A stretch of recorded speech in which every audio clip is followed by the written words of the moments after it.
Está gravando. Então, bem-vindos a todos e a todas. Eu me chamo Daniele Martins. Alguns de vocês já viram meu currículo no LinkedIn. Eu gosto sempre de desmistificar um pouquinho a pessoa que está por trás daquele currículo. Claro que não é à toa que aquela experiência existe. Eu já tenho 42 anos, comecei muito nova a trabalhar na área financeira, tenho 25 anos aí de organizações, 20 no financeiro e 15 no FP&A. Então, FP&A, na verdade, é a minha praia, né? Onde eu, na verdade, passei a maior parte da minha carreira, 3/4 dela, é onde mora a minha paixão, é o que eu gosto de fazer. E mais recentemente eu saí da empresa que eu trabalhava como diretora global de planejamento financeiro para me dedicar à criação dessa comunidade chamada FPA Brasil aqui, né, no nosso querido país.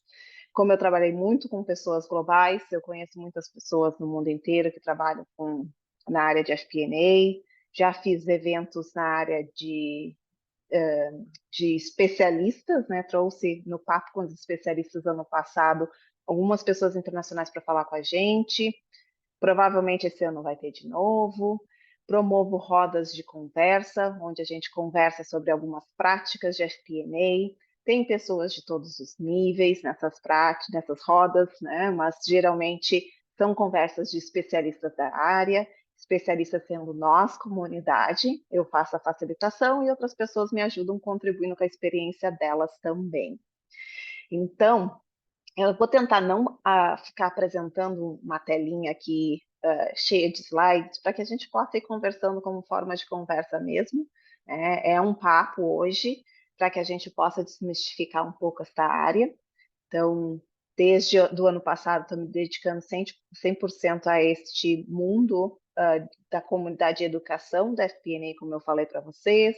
Mais recentemente, como o Romário mencionou, estou promovendo, é a palavra certa, um workshop chamado de Finance Business Partnership, que seria o parceiro de negócio financeiro, que é um braço estratégico do FP&A. Então, a gente vai começar hoje a falar sobre FP&A, e quando eu começar a falar sobre isso, eu quero que vocês também pensem que eu vou trazer visões básicas, mas também mais avançadas, para que vocês possam um pouco diferenciar as camadas que o FP&A tem. Bem-vindo, Igor. O Igor é outro parceiro também do FPA Brasil já há muito tempo, né? Estou aqui feliz que vocês estão aqui com a gente. O Igor já fez o workshop também com a gente. Então, só para vocês saberem que a comunidade ela já existe aí, já vai fazer uns bons 2 anos. E nós estamos juntos em vários eventos online, principalmente, mas agora com a volta à normalidade também tenho feito alguns presenciais. E como eu falei para vocês, eu vou só mostrar, vocês olham no meu LinkedIn e enxergam isso daqui de uma outra forma. Minha carreira. Então, eu comecei a trabalhar lá nos anos 2000, mais ou menos, na verdade, antes, eu comecei a trabalhar em 98, antes na área financeira, mas meu primeiro estágio foi em 2002. Já estava na faculdade de contábeis, então sou contadora de formação, foi onde eu comecei, mas também foi onde eu me deparei com 2 livros bem simbólicos, né? Não faça uma conta, gente, pelo amor de Deus, 2024, 2002, 22 anos atrás, que começou essa história de planejamento financeiro. Lá atrás, isso era muito mais falado como orçamento, era muito mais falado como uma outra função, e foi quando eu, na faculdade ainda, descobri a gestão de custos e o gerenciamento contábil, ou gerenciamento de informações financeiras. Então, estou falando esses nomes aqui para vocês começarem a anotar isso para quem já é da área, para começar a pensar de onde vem este conhecimento de FP&A. Eu acho que uma coisa que é importante todo mundo saber é que a FP&A não é que nem contabilidade, administração ou engenharia, que tem um curso que forme a pessoa. O FP&A, ele é um conjunto de habilidades que a gente vai juntando de várias áreas que formam esse profissional que vem, geralmente, com um conhecimento financeiro, mas que não necessariamente ele nasceu e se criou dentro do financeiro. Tem gente no grupo de FP&A Brasil que é da área de marketing, tem gente que é biólogo, tem gente que fez transição de carreira e está também aí com a gente. Então, em 2004, já lá atrás, eu pensei que eu queria muito, aqui já é uma, né, vou enfatizar isso de novo, mas aprender inglês, porque era uma das minhas metas de trabalho, eu queria ter essa exposição global, que acabou acontecendo mais tarde na minha carreira. Foi lá também onde eu tive meus 2 primeiros empregos, o primeiro deles sendo mais na área contábil, uma empresa chamada Carphone Warehouse. Foi onde também me deu a oportunidade de fazer uma certificação chamada FIMA, que é o Chartered Institute of Management Accounting. Traduzirei. É um dos selos europeus para pessoas que fazem gestão de informação para negócios. É uma tradução livre minha, mas que ensina muitas matérias que correlacionam com o FP&A. E depois, mais tarde, eles inclusive mudaram o nome, hoje se chamam CGMA, e é mais amplo o que eles ensinam. E lá dentro dessa formação, como esses selos são muito importantes fora do Brasil, logo que eu já estava no meio dessa certificação, eu fui ranteada pela Disney Stores, né, onde lá é o headquarters deles, e eu comecei a trabalhar como analista de perdas e roubos, né, analista, enfim, né, financeira, e depois, logo em seguida, comecei a trabalhar como analista comercial, olhando para as margens dos produtos. E aqui já começa a minha jornada com FP&A.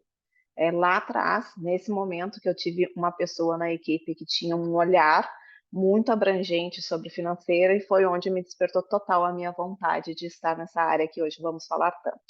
E daí para frente foi só mergulho atrás de mergulho. Voltei para o Brasil em 2009, fui trabalhar na GCO como analista de custos e orçamento, esse era o nome na época, mas também já com um outro olhar que eu trouxe para dentro da área, fiz várias modificações e acabei entrando na TOTWORKS em 2011, quando ela ainda era uma startup no Brasil. Então eu entrei na TW como a primeira pessoa financeira e tive que montar tudo do zero. Todos os procedimentos de conta pagar, receber, contabilidade, tudo que vocês puderem imaginar, e foi também aonde eu comecei a desenvolver o meu potencial de liderança, fazendo gestão deste negócio junto com outras pessoas. E foi quando eu comecei a ampliar também meu conhecimento agora, só agora em 2011, então eu comecei em 2007 trabalhar nessa área de análises. Só em 2011 que eu comecei a fazer efetivamente planejamento financeiro, que é uma das pernas do FP&A, que não é tudo sobre planejamento financeiro. E a partir dali eu fiquei nessa empresa há 12 anos, acabei de sair, como eu comentei com vocês ano passado, passei por processo, como eu disse, de startup, para scale up, para depois para uma empresa que foi vendida, né, de capital fechada, de fundador para uma empresa de private equity. Então, isso significa que tinha investidores, tivemos que modificar toda a nossa relação com o investidor, para depois disso a gente abrir para mais investidores externos, que então é como se fosse uma semi-pública, para depois a gente abrir capital na Bolsa de Nova York. Então foram vários processos de evolução dentro desse financeiro que aconteceram dentro desses 12 anos de empresa, ao qual sustentam toda essa minha experiência que eu tenho hoje e partilho dentro daqui dos nossos né, dos vários programas que eu acabo trabalhando com vocês. Tá? Seguinte, FPA Brasil, para quem não conhece, então, é uma comunidade de profissionais da área e os simpatizantes também são bem-vindos, né? Essa intenção de compartilhar esse conhecimento e promover essa diversidade dentro da área financeira, né?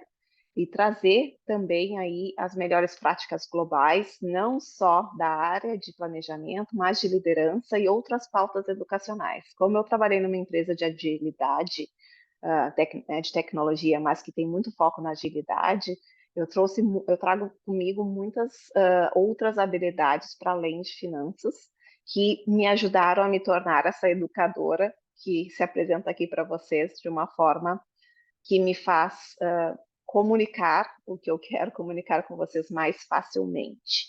Mas é uma comunidade que está presente no Instagram, sigam lá. Ali a gente coloca mais os nossos avisos de happy hour. Eu vou em algumas cidades, a gente se junta, como eu disse, além das melhores práticas, a gente também toma uma cervejinha junto quando a gente pode. A gente faz eventos locais em algumas cidades. Tem um WhatsApp só do FP&A, que é para profissionais da área. Se vocês forem iniciantes na área, vão se sentir um pouco perdidos lá dentro, porque o papo já acontece num outro nível, mas para quem já está na área de FP&A é um lugar legal de estar. E também tem a página lá no LinkedIn, tanto do FPA Brasil quanto a minha, que eu partilho informações. Então, aqui estão as 3 páginas. Quem quiser depois entrar, né, nesses grupos, já sabem onde encontrar. Eu vou partilhar essa apresentação depois com vocês. Vamos lá. Então, vou voltar aqui para vocês, para que a gente possa se falar novamente e começar a mergulhar, então, em FP&A. Quem aqui na sala não tem a mínima noção do que é FP&A? Só ouviu falar na palavra e é curioso. Leandro.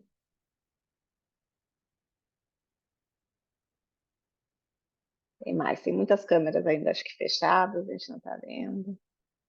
Mas enfim, gente. O que é a famosa área de FP&A? A palavra em si é Financial Planning and Analysis, traduzindo, planejamento financeiro e análises. Por que é importante adicionar o e análises? Porque hoje a gente enxerga a evolução e a maturidade de times de FP&A de vários níveis.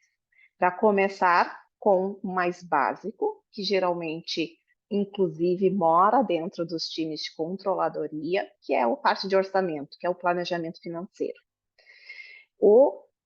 A parte de análises, em geral, fica mais voltada quando a equipe já se torna um planejamento financeiro e análise.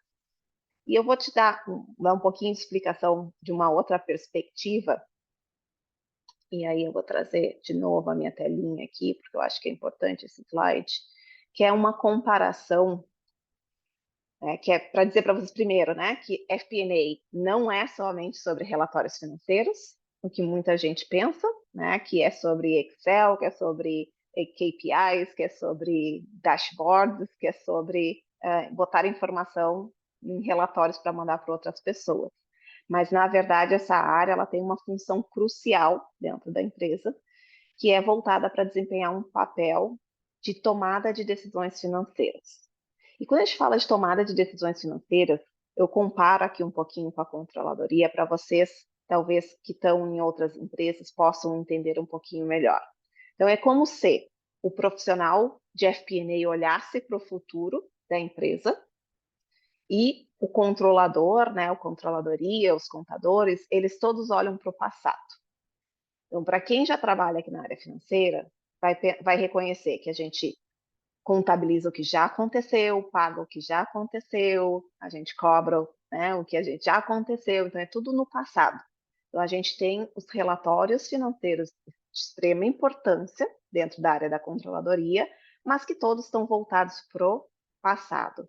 Tem muito foco no controle, tem muito foco em prover informações para compliance, né? Então, para que a gente possa ter aí as regras contábeis seguidas, as regras fiscais, porque aqui no Brasil é muito importante regra fiscal, para que a gente fique de bem com as autoridades, né? Então, a controladoria ela tem esse foco de controle mesmo, né? Não que essas palavras sejam exatamente a mesma coisa. Já o FP&A é quase um mundo de tudo pode. Então, no mundo do tudo pode de FP&A, a gente olha para o futuro e a gente sequer necessariamente usa a contabilidade tradicional, estatutária, para reportar os números para a empresa. A gente usa a contabilidade gerencial, para quem já ouviu falar. Então, a contabilidade gerencial é como se a gente dissesse assim, e eu sou contadora, tá, gente? Então, segura aí. É como se eu dissesse assim, não, olha só, contabilidade. Esses números do jeito que a gente está olhando aqui não faz sentido para o negócio. Eles são bons lá para o governo, é bom lá para a Receita Federal, mas para olhar para o negócio a gente precisa olhar de outra forma. E aí a gente trabalha essas informações para ficarem num formato que seja apresentável para os gestores da empresa. Então, o FP&A ele tem que ser capaz de falar a língua do negócio. É o primeiro passo que um FP&A precisa desenvolver, a linguagem de negócio. Porque ele precisa entender o que o negócio quer fazer. Então, o que o negócio quer fazer? Chama-se estratégia.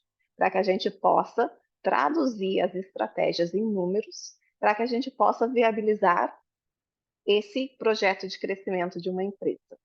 Então, a função da FP&A, ele tem não só a questão orçamentária, que é colocar no papel quanto a gente pretende ganhar no ano que vem, quanto a gente pretende gastar para saber qual vai ser o lucro, mas também mergulhar nessas partes do demonstrativo de resultado para dizer assim, análise de receita, qual é o melhor mix de produtos, como é que a gente mexe em precificação para melhorar a receita, quem são os nossos competidores no mercado, o que pode acontecer com a nossa precificação se for de produtos de commodity versus produtos de luxo, como é que a gente trabalha as margens, como é que a gente trabalha os custos relacionados. Então, ele entra num nível de detalhe de negócio muito maior que uma controladoria.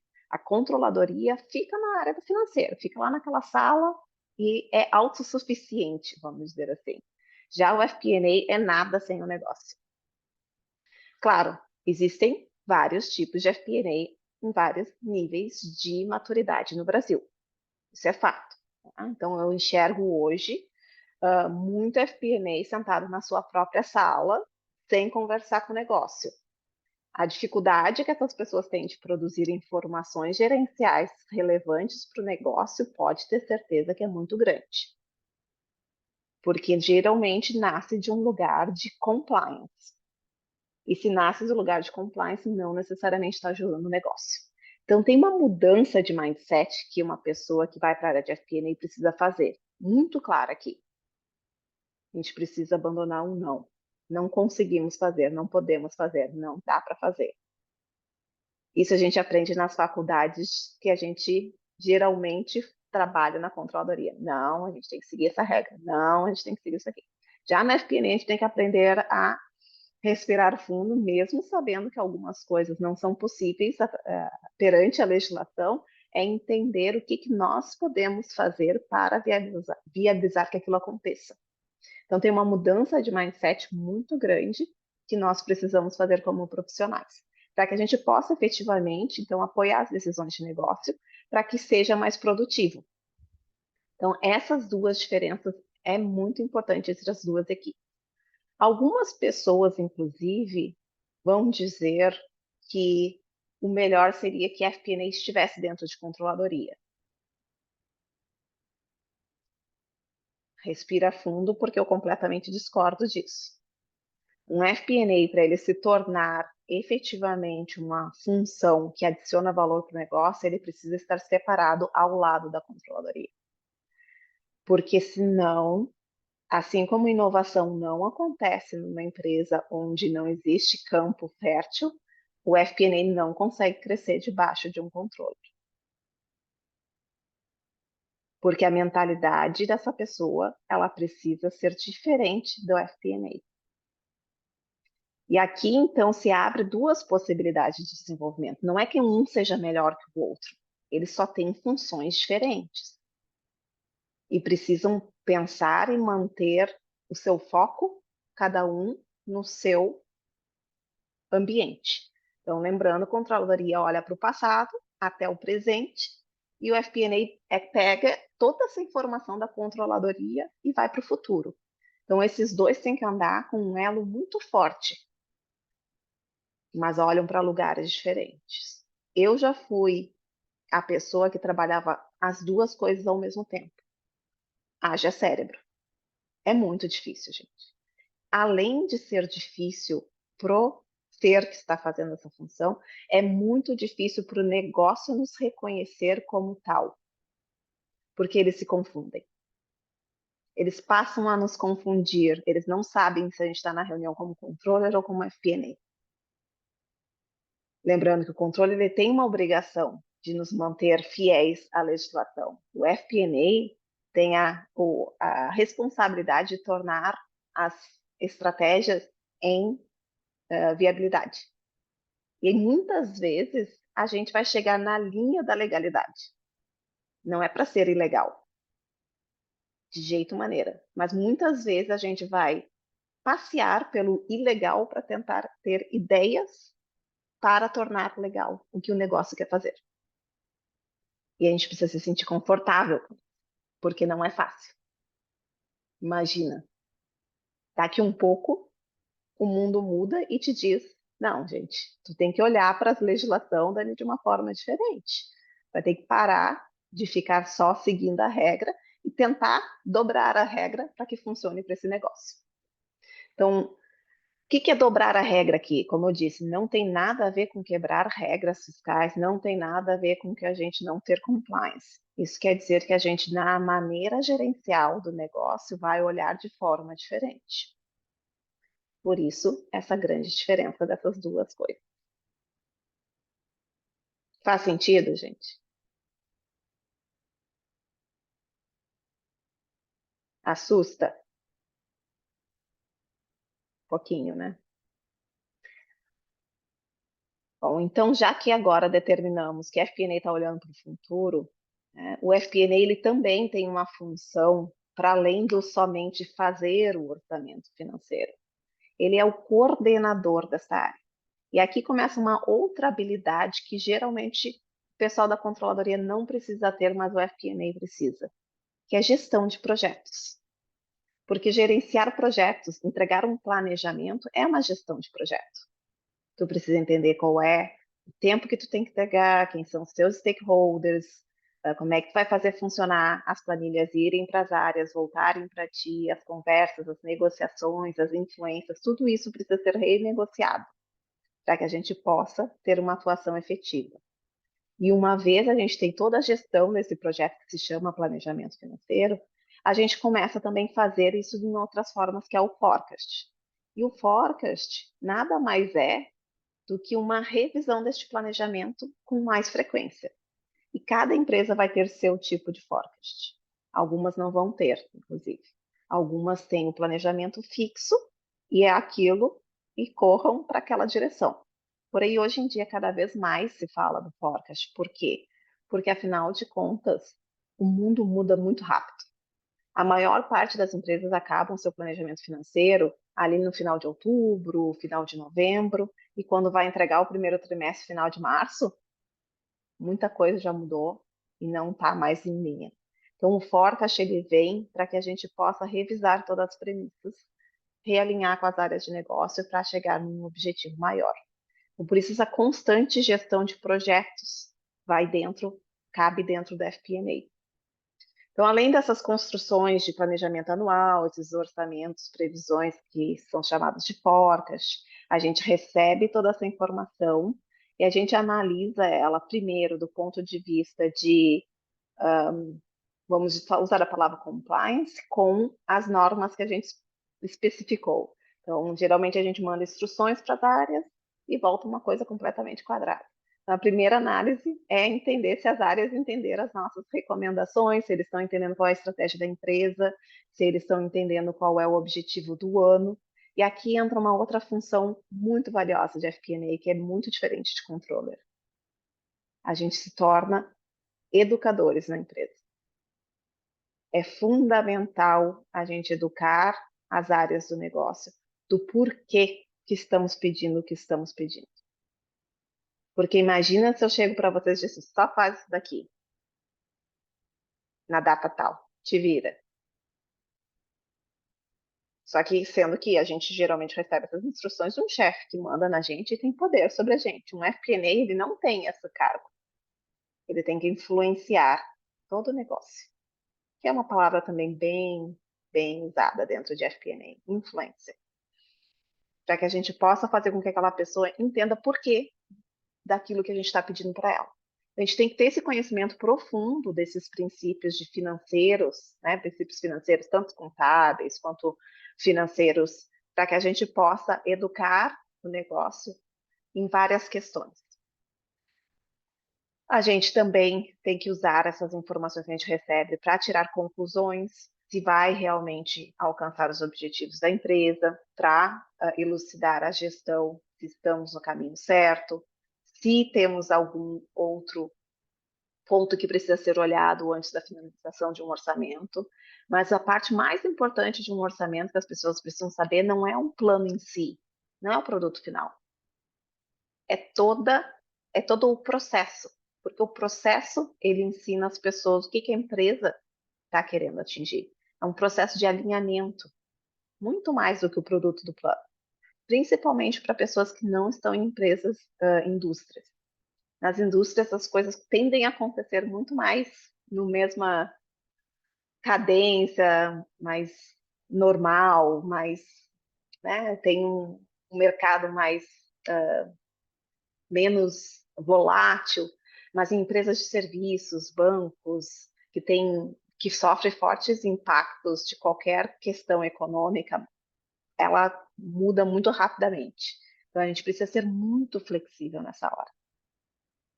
E a gente não pode ser apegado às coisas que a gente produz, porque muitas vezes a gente produz algo e quando chega no final já não serve para nada. Então não é que nem a gente fechar um balanço que vai ficar lá na parede pro resto da vida. Ninguém muda balanço do ano anterior. Análise de FP&A muda todo segundo. Nunca é produto final. Então tem que estar acostumado com rasgar em suas análises. Então tu tem que ser super ágil nessa questão. E ter essa agilidade não só manual de produzir essa informação, mas essa agilidade mental de aceitar que é assim, não é porque tu fez algo errado. É simplesmente assim. Então a gente tem que ter essa capacidade muito grande de resolver problemas, né, focado sempre na solução, nunca na culpa. Gente, como eu escuto gente do financeiro vindo com um problema. Dani, eu tenho um problema, preciso de uma mentoria. Estou lá, as criaturas são tudo culpadas. A gente determina, culpado, não me entrego as coisas. E qual é a solução do problema? Eu sempre pergunto para as pessoas. Vocês pararam para pensar? Não, só encontrei os culpados. A FP&A não procura culpados, ele procura soluções. Então também é uma outra fase de mentalidade diferente. FP&A precisa construir suas próprias bases de dados, porque a maior parte das empresas não tem. É realidade. Todo mundo trabalha em Excel, pode dizerem que AI vai tirar o nosso trabalho, mas vou dizer para vocês que 99% das empresas sequer tem um banco de dados. Mal, pelo que eu tenho visto ultimamente, sequer tem demonstrativo de resultado e balanço automatizado. E chorar. E aí, o pessoal de FP&A ainda tem que pegar essas informações e cruzar com o negócio. Então, se vocês da área financeira, contábil, acham ruim montar um DRE, deixa eu contar para vocês. Quebra um DRE e junta agora com as informações de venda. A habilidade de automação. Por isso que é tão preciso, tão necessária nessa área. Para que a gente possa juntar bancos de dados. Né? E bancos de dados a gente está para além do financeiro. Né? Que a gente começa a entrar nas áreas de negócio. A gente precisa entender de KPIs, que são também para além do financeiro. Muitas pessoas focam somente nos KPIs financeiros, né, que são os mais tradicionais, que a gente estuda na faculdade, retorno sobre investimento, retorno sobre capital, retorno sobre alguma coisa que a gente extrai ali do balanço, alguma coisa que a gente pega do DRE e faz aquele monte de cálculo, aquele monte de fórmula. Isso não é o KPI que a gente olha em FP&A, somente. É parte. A parte da FP&A que olha para esse tipo de KPI financeiro, geralmente é chamada de Corporate FP&A. É bem específico. A maior parte da FP&A faz análises de negócio. E aí a gente vai analisar retorno de cliente, defeitos, margem, preço, volume, utilização no caso de professional services, vai analisar outros KPIs que fazem mais parte do negócio. Então a gente tem que também ter uma curiosidade muito grande de aprender tudo que é relacionado ao negócio. Então é uma área que eu digo assim para todo mundo, tem que ter dom, gente. Tem que ter o dom. Porque a gente sai do mundo da administração financeira, sai do mundo da contabilidade para ir para o universo da FP&A. E a gente vai se desenvolvendo e vai descobrindo que tem mais para aprender, mais para aprender, mais para aprender. Quanto mais a gente aprende, mais a gente sabe que não sabe nada.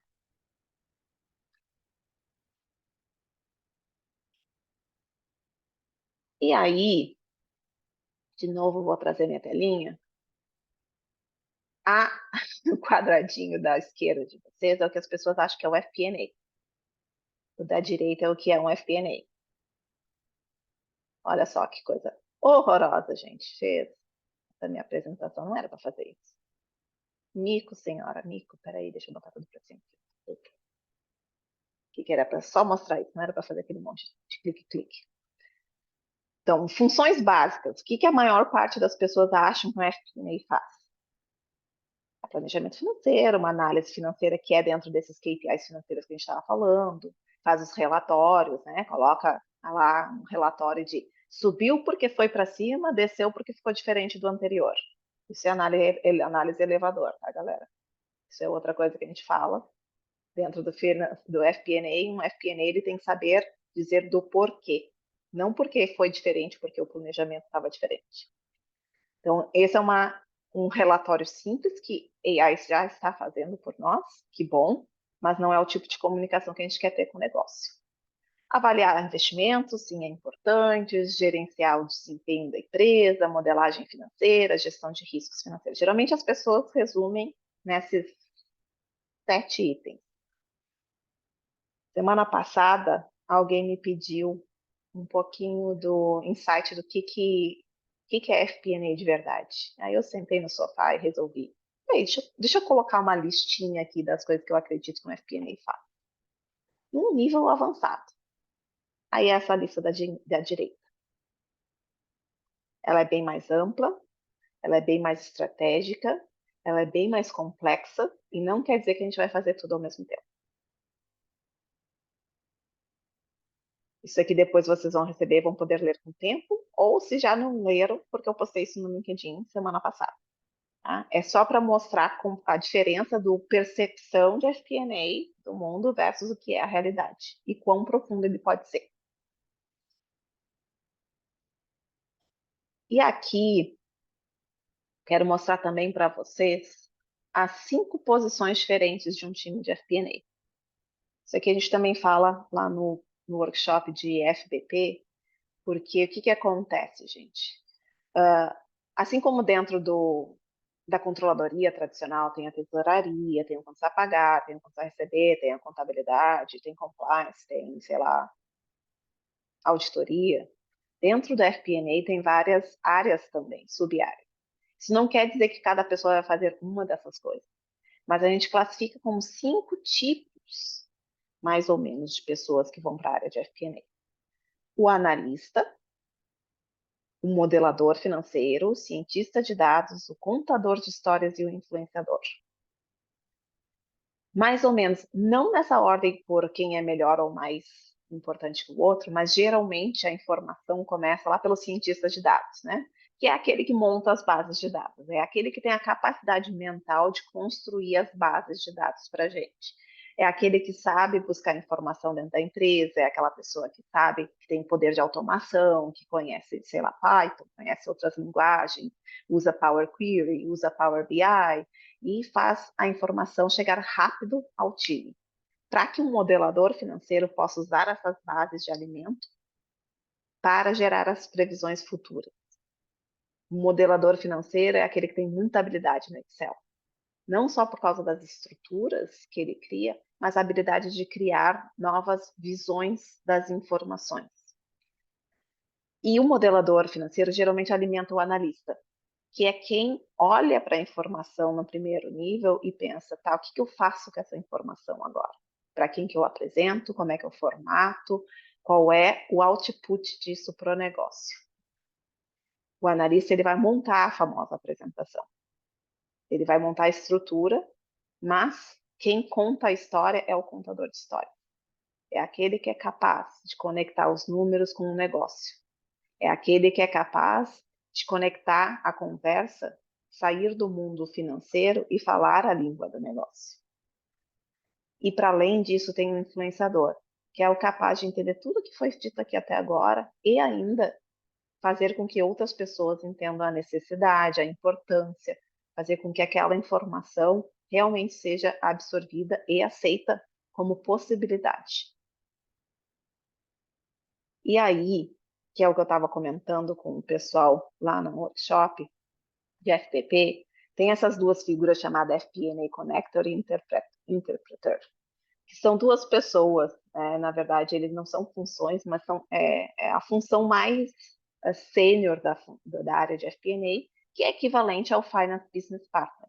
Então, é essa pessoa que tem essa habilidade conhecedora, geralmente ela tem uma base de sistemas muito forte, então ela já foi um cientista de dados antes.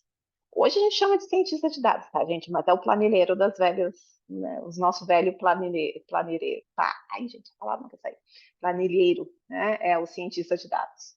O modelador financeiro é aquele que arranja, né, as informações. Então, essa pessoa que é o Finance Business Partner, ele já fez isso antes. Ele sabe onde buscar informação, ele sabe com quem é que tem que pegar aquela informação. Ele já foi analista, ele já construiu as análises, ele já contou muita história, ele já influenciou muita gente e hoje ele é capaz de conectar isso tudo com a estratégia para que o pessoal sênior da empresa entenda o porquê que é importante, sei lá, reduzir, pagar ou mudar a data de fechamento do conto a pagar. Porque se mover um dia, muda o DSO, né? O DSO, que é o Days Sales Outstanding, que eu não sei como é que é em português, né? Os dias desde da produção até a venda. Então, essa pessoa que é mais sênior, ela é capaz de pegar uma informação micro e falar lá no macro com a galera estratégica. Então, a quantidade de níveis que tem dentro da FP&A, ela é muito grande de conhecimento. Bem diferente da área tradicional controladoria. E ela continua se desenvolvendo. Ela não parou aonde ela está. Toda hora sai um novo remodelagem de equipes, sai uma nova função, os sistemas, a automatização vai mudando o nosso trabalho, como a gente vai dizendo.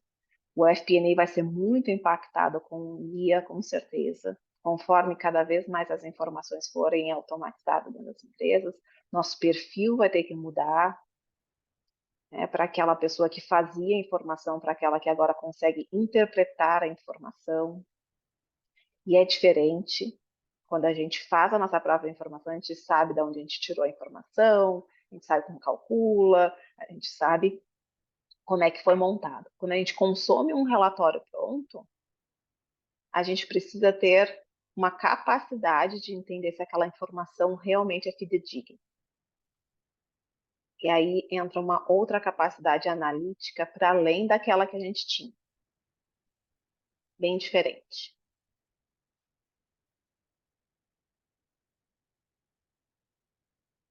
Fazendo uma pausa aqui para saber se está todo mundo bem. Estão acompanhando?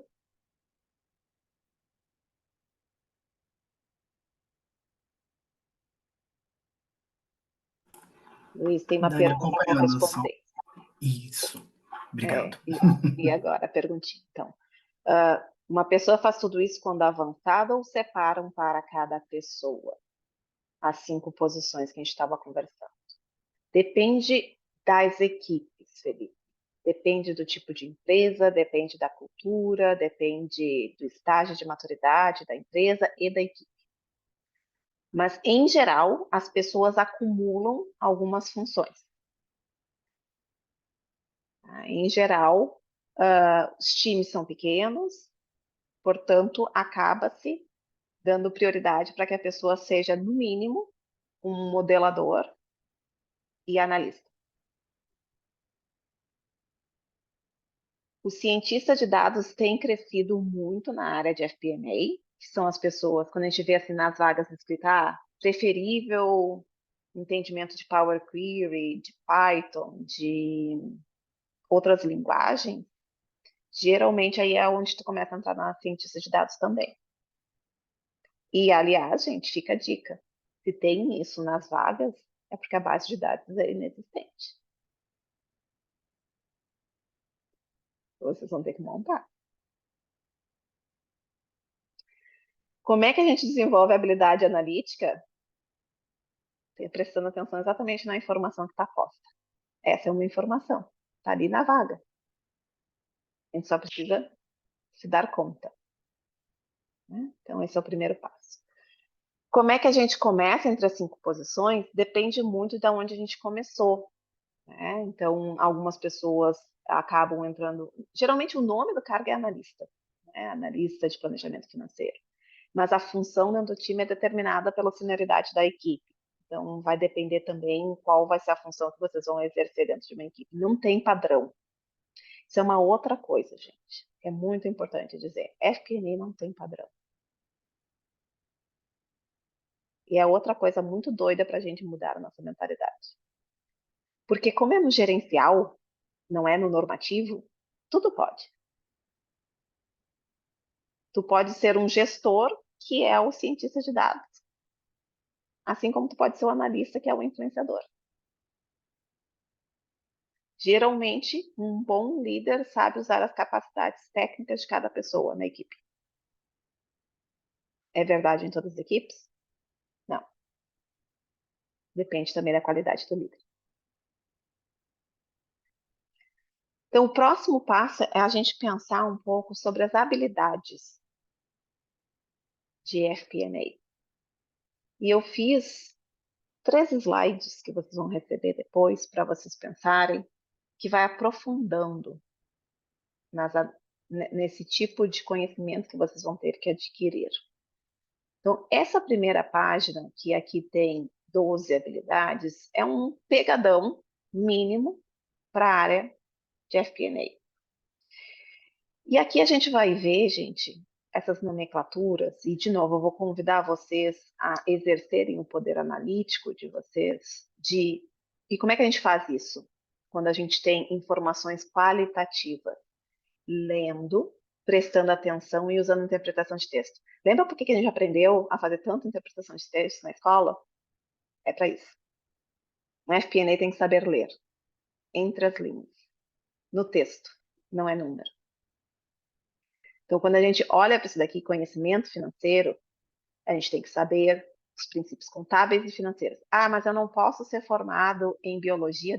Pode fazer uma pós-graduação nessa área mais contábil financeira, tu pode fazer um, um técnico nessa área, eu sempre recomendo, tem cursos técnicos da Federal super bons, gratuitos, que as pessoas podem usar para aprender essas informações, mas precisa ter conhecimento e familiaridade das demonstrações financeiras e das métricas-chave financeiras. É o básico, tá? Independente da área que vocês vierem. Excel avançado, como a gente falou, todas as empresas estão lá bonitas na sua capa de website, atrás sendo segurada por vários Excel. Então, saibam que sim, vão ter que saber.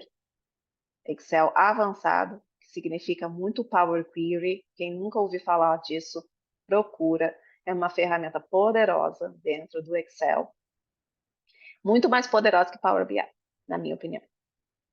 É. E muito mais fácil também de lidar. Então, a gente precisa saber gráficos, as fórmulas complexas e as funções financeiras, tá? Uma das coisas, eu estou indo por coluna, assim, que é a gestão de relacionamento, eu preciso apontar que, enquanto contadores, controladores, contas a receber e a pagar, a gente geralmente fica na nossa salinha, uma das coisas que o FP&A precisa fazer é sacudir as chinelas pelos corredores da empresa. Precisa ter relacionamento com as pessoas. Então, precisa estar em colaboração com os outros, precisa caminhar entre a equipe da contabilidade, operação, né, a gestão da empresa, precisa ter pessoas que possam ajudar a construir essa análise. Porque são essas pessoas que vão, inclusive, impulsionar nossa habilidade analítica, que é a capacidade de analisar nossos dados. Da onde vem a nossa capacidade analítica? Informação, que vem de pessoas. A gente escuta no corredor algo do pessoal de vendas, e vai para os dados analisar. A gente escuta o pessoal de marketing dizendo tal coisa e olha para os números para ver se é verdade. Então, a capacidade analítica, ela acaba sendo, na verdade, um resultado de entender do negócio, para que a gente possa ter, então, uma ideia do que investigar. Porque a gente fala assim, a habilidade analítica é poder enxergar padrões, tendências e insights. Todo mundo lê isso. Aí tá, mas como é que eu faço isso? Tu ouviu que o pessoal de vendas está dizendo que se eles contratarem mais 3 pessoas, as vendas vão aumentar 50%. Isso, eles estão dizendo que eles estão te dando um insight. E aí tu vai para os números buscar se existe realmente esse padrão para ver se confirma o que eles estão dizendo. Então, as ferramentas analíticas, elas nos ajudam a corroborar as histórias das pessoas. Basicamente, isso.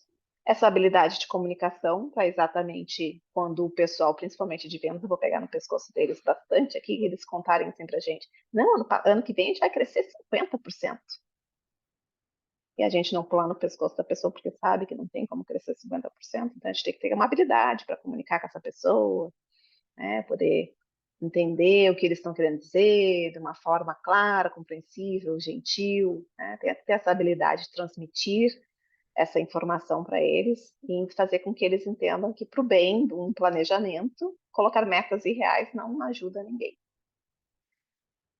Então, ter essa visão analítica de resolução, resolutiva, né, para que a gente possa sempre achar as soluções dos problemas que a gente vai encontrando, essa habilidade de modelagem financeira que a gente falou, o pensamento estratégico. E o que é pensamento estratégico? É muito parecido com essa habilidade analítica que eu estou falando. Eles andam de mãos dadas.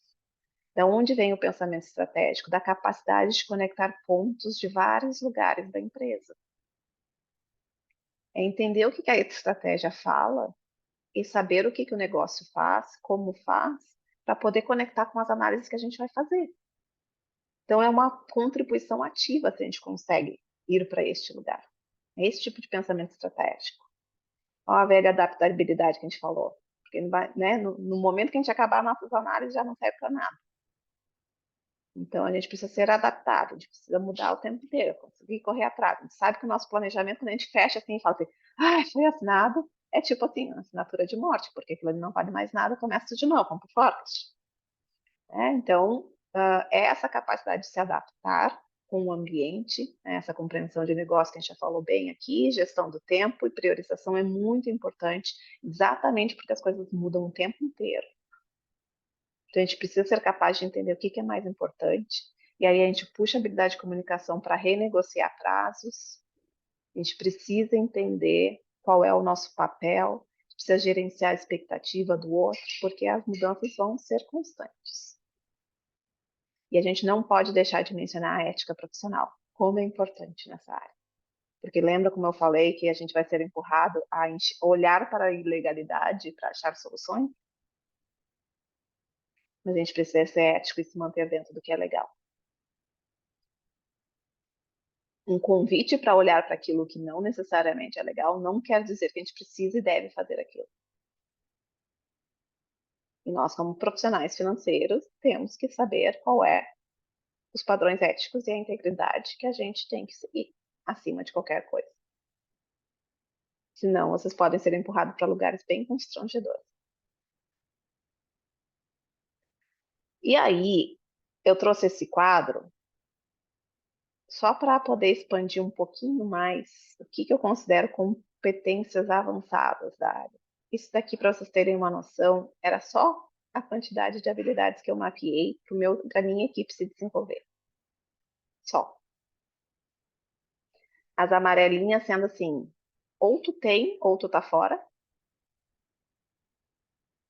E as azuisinhas é vamos trabalhar juntos para nos desenvolver. E olha que engraçado, se vocês forem olhar para a amarelinha, quantas delas é habilidade técnica?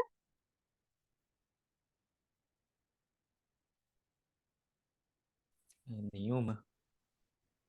Exatamente, Kevin. Porque antes da habilidade técnica, na minha opinião, um FP&A precisa ter muito bem estruturado o mindset deles. Porque se não souber colaborar, não sabe dar e receber feedback, não sabe lidar com a ambiguidade, melhora, não está melhorando as coisas continuamente, não tem uma boa comunicação, não sabe priorizar, não é dinâmico, não tem ownership e accountability, que não tem tradução, né? Não tem essa inteligência emocional de lidar com tudo isso, cara, é o que eu digo, assim, isso daqui é básico para se saber se tem dom ou não para a área. Porque senão a gente vai ser moído. Vai ser muito difícil. Então, é o primeiro passo. Porque modelagem financeira a gente aprende, né? Storytelling a gente aprende a negociar, a gente aprende a facilitar, influência, né? A gente aprende sobre negócio, essas coisas a gente vai aprendendo. Mas quem a gente é fundamental para se tornar FP&A. E não é que a gente é estático. A neurociência já mostrou que o nosso cérebro é plástico, tem plasticidade, a gente pode mudar. Mas precisam saber que vão ter que mudar e investir nisso. Então, essas habilidades eram o que eu e minha equipe focávamos. A gente olhava e escolhia 3 para cada trimestre, para a gente poder explorar um pouquinho e ir mais a fundo no nível de competência disso aqui. Nós usávamos níveis 5. E a gente ia se desenvolvendo conforme cada um. A ideia era que a gente pudesse mover tudo para o 5, mas cada um estava num lugar diferente da equipe, obviamente. E aqui é um outro quadrado. E aqui, se tiver palavras estranhas, culpem o Google. Porque esses materiais eram todos em inglês e eu tentei traduzir eles com ferramentas para que me ajudasse a construir eles. Qualquer coisa, né? Segurem firme. Mas essa daqui é uma versão simplificada do modelo de maturidade de um time de FP&A. Também que eu usava muito com a minha equipe. Para entender o que é uma pessoa júnior, o que é uma pessoa, olha, intermediária, escrito errado, gente. O avançado, o especialista, para saber assim, tá, se tu entrou, tu tá júnior, quem tu és no time? Ah, tu quer crescer uma casinha? O que tu tem que ser?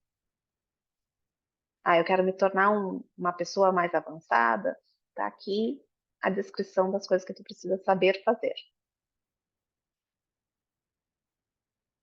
Isso aqui é bem legal, até para vocês usarem, assim, quando vocês forem olhar nomenclatura de vaga.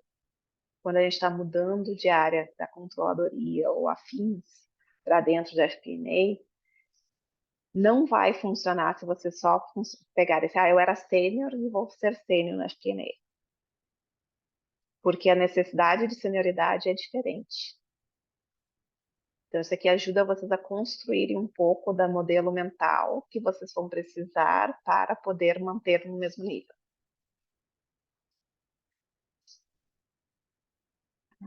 Eu aqui boto 5 áreas, que é planejamento de negócios, né, que é essa parte mais do planejamento financeiro mesmo.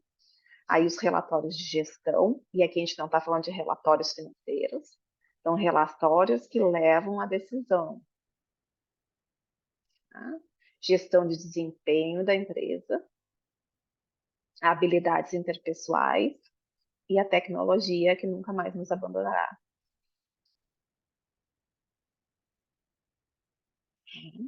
E claro que esse quadro aqui muda continuamente. Ele foi baseado em 2 informações, que é do FP&A Trends, um site europeu que fala muito de melhores práticas, e também do CGMA, que é aquela certificação que eu falei para vocês lá no início. Eu juntei as 2 informações e criei esse meu próprio quadro. Vai ser muito parecido com os deles, mas eu transformei em algo que eu pudesse ser mais tangível para minha equipe.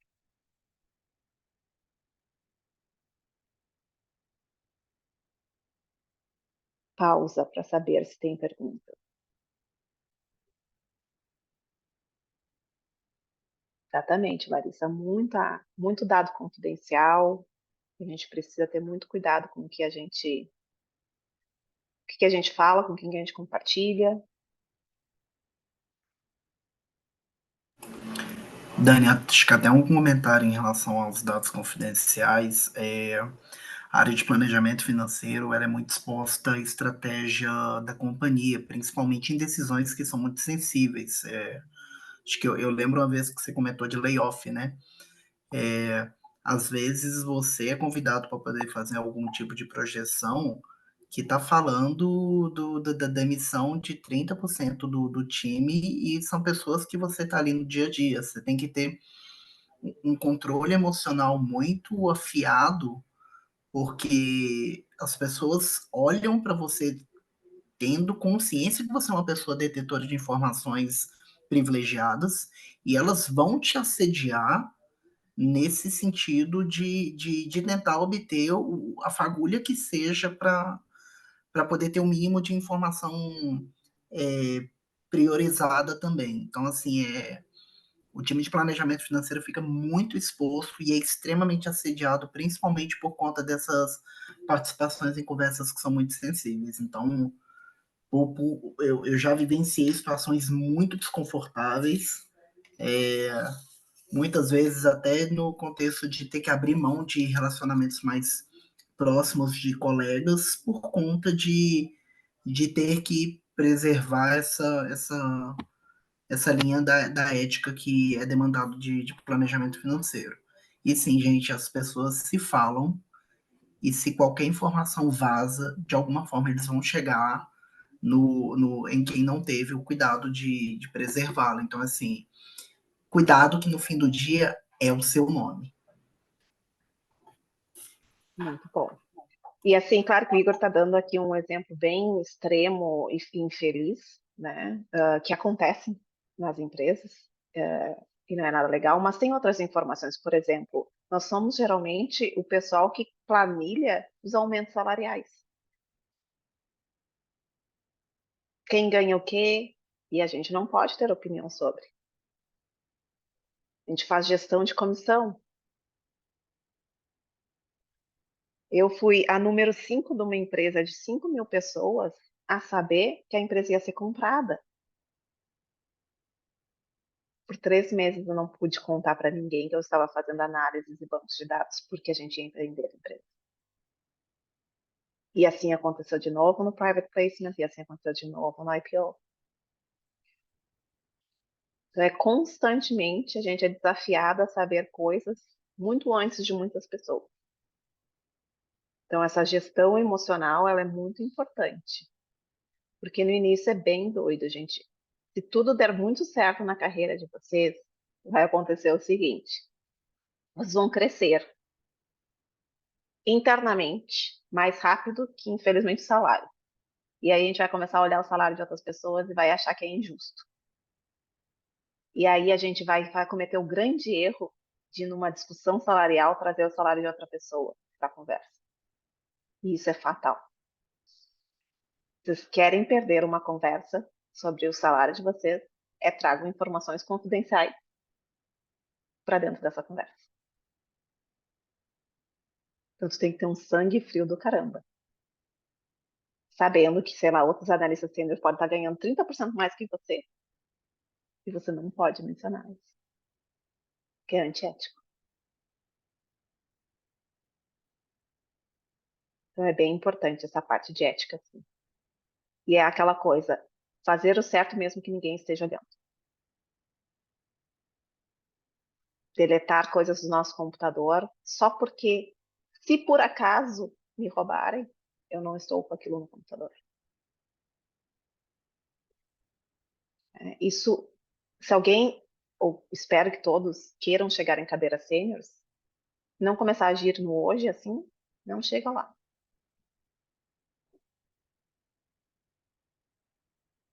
Então, como começar na carreira de FP&A?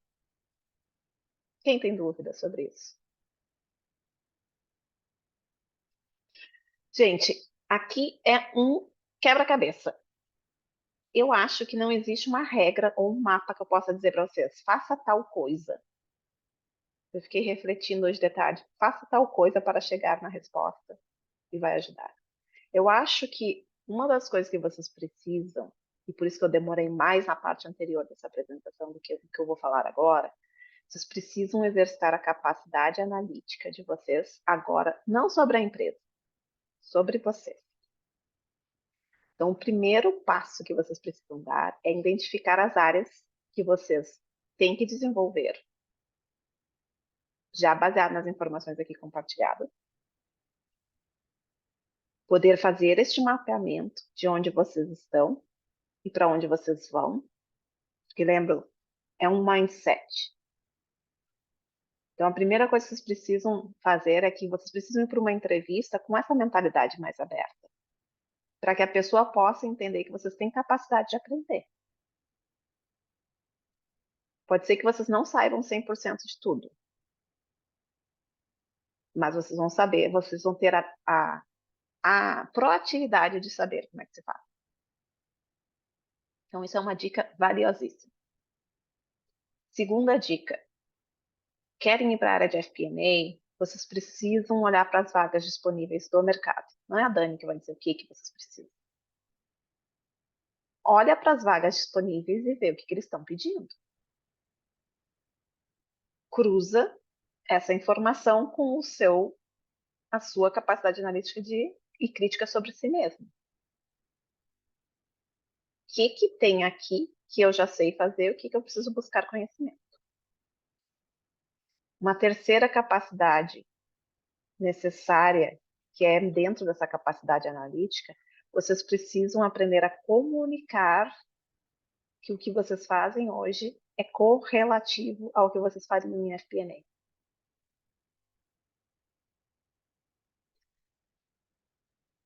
Porque vocês vão precisar ter essa capacidade de conexão entre os dois assuntos. Então, quando eu estou entrevistando uma pessoa, que ela tem lá um cargo, sei lá, de gestor financeiro, eu sei o que ela faz. Eu sei que ela faz quando vai pagar, que ela faz quando vai receber. Eu sei que ela está fazendo caixa. Mas eu quero saber se ela consegue me dar uma visão das análises que são potenciais dessa área. Então, se vocês pararem e olharem para a área que vocês trabalham hoje e fizessem fazer assim, então eu vou pegar uma folha transparente, né, de FP&A, vou botar em cima do meu trabalho e vou criar um FP&A onde eu exatamente estou. O que eu faria se eu fosse um FP&A nessa mesma função?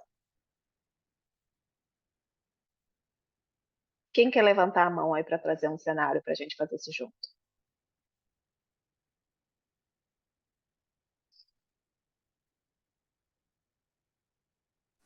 Eu trabalho na parte fiscal. Ah, desculpa, ele levantou a mão primeiro.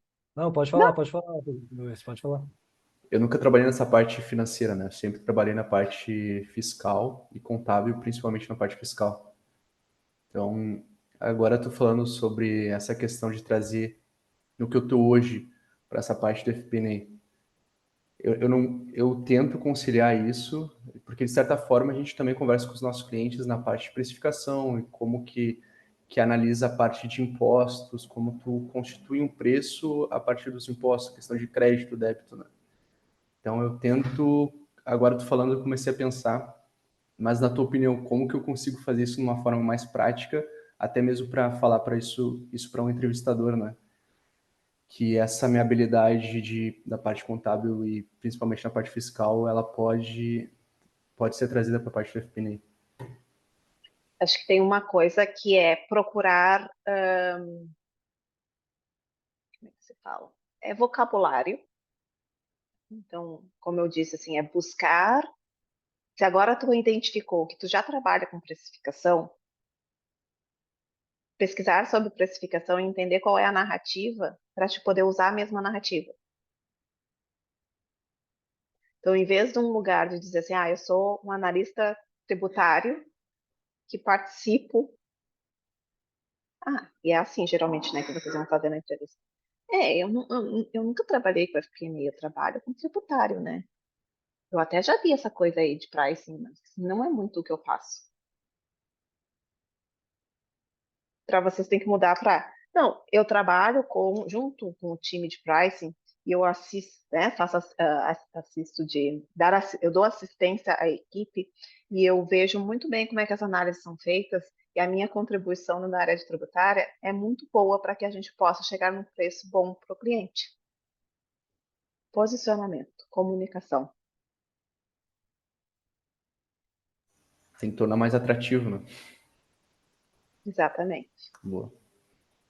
E aí essa comunicação atrativa que eu estou falando aqui para vocês é tudo correlato com a área de FP&A, porque é essa comunicação atrativa que vocês vão ter que usar dentro da área de FP&A depois. Porque se vocês chegarem pedindo desculpa, gente, assim, eu precisar que vocês façam essa planilha aqui, vocês vão conseguir nada.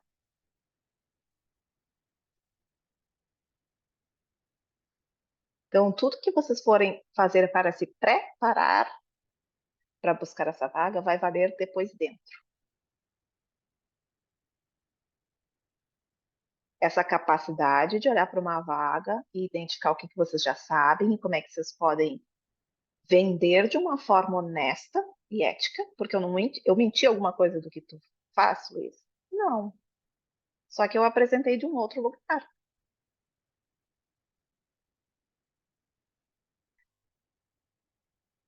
Não precisa enfatizar que tu não era o responsável pela análise de pricing. Não enfatiza aquilo que vocês não são bons. Enfatiza que vocês já sabem como é que funciona e que adoraria a oportunidade de ser a pessoa que liderar aquela situação no futuro. E deixa a outra pessoa decidir se ela vai te dar vaga ou não.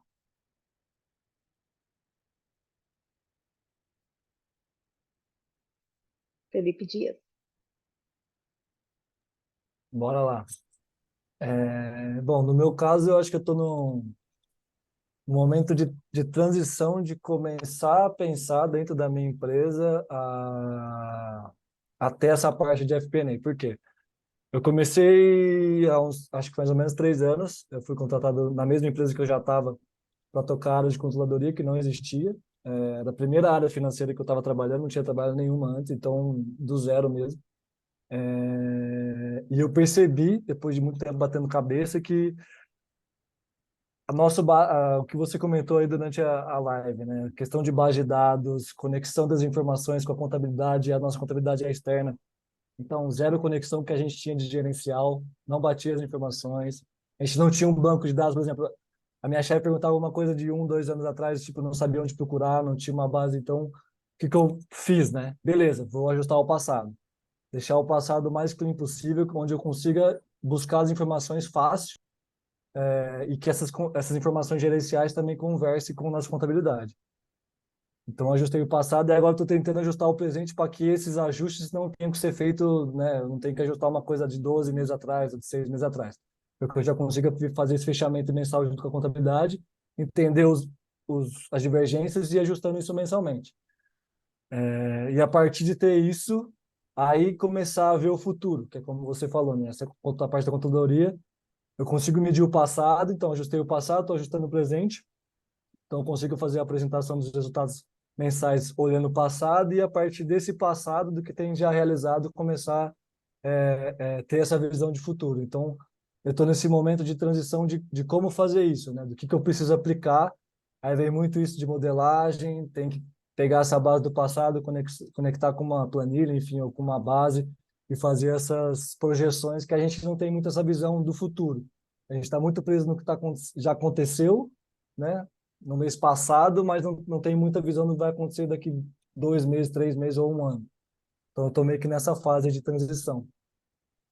Tá. Isso se chama, até vou botar aqui no chat, tá? One Source of Truth, que é a base onde todo mundo vai usar para qualquer tipo de informação no futuro.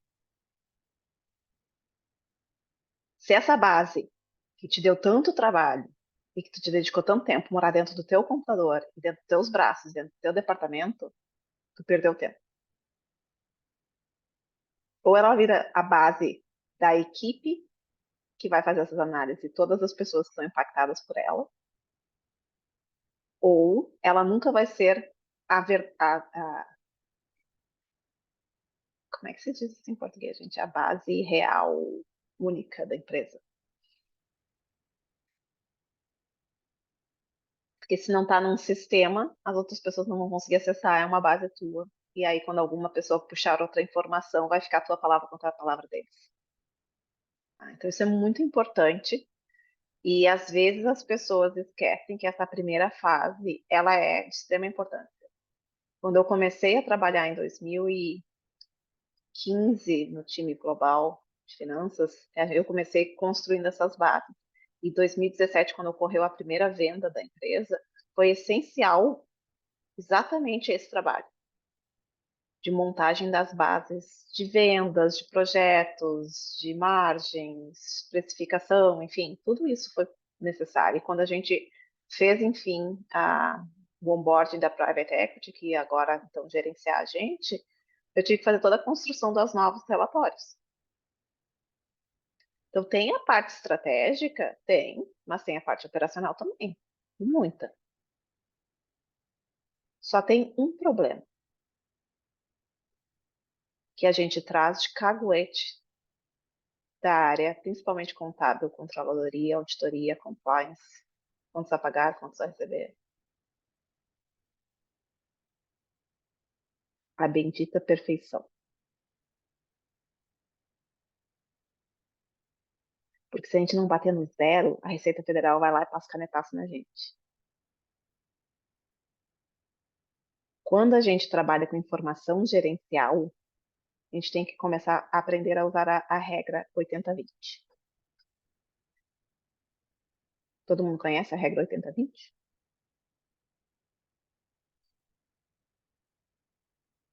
A gente precisa entender onde é que vai a nossa priorização de esforços. Se tu tiver corrigindo vírgulas da tua base de dados, tu está perdendo tempo. Se está querendo fazer com que ela fique a mais perfeita possível, tu está perdendo tempo. Então, a gente precisa saber gerenciar esse tempo também. E esse é um caguete que a gente trata da área financeira. Outra que não seja FP&A. Qualquer outra. Pode ver que o pessoal de vendas, quando senta, eles pegam um guardanapo e escrevem um número. Nem aí. E a gente precisa se acostumar a fazer contas de guardanapo. Claro. Com ética, né, gente? Se vocês não sabem, digam que não sabem e vão voltar depois. Mas se tu sabe 80%, não diga que tu não sabe. Simplesmente responda: eu tenho 80% de certeza que é isso. Mas se tu puderes me dar mais um dia, eu confirmo os outros 20%.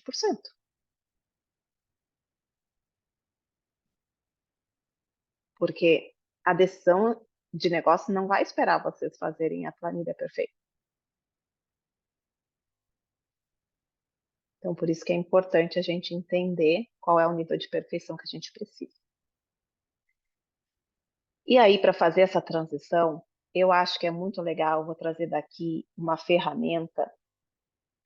Na verdade, eu vou mudar aqui os slides antes, vou começar com esse aqui.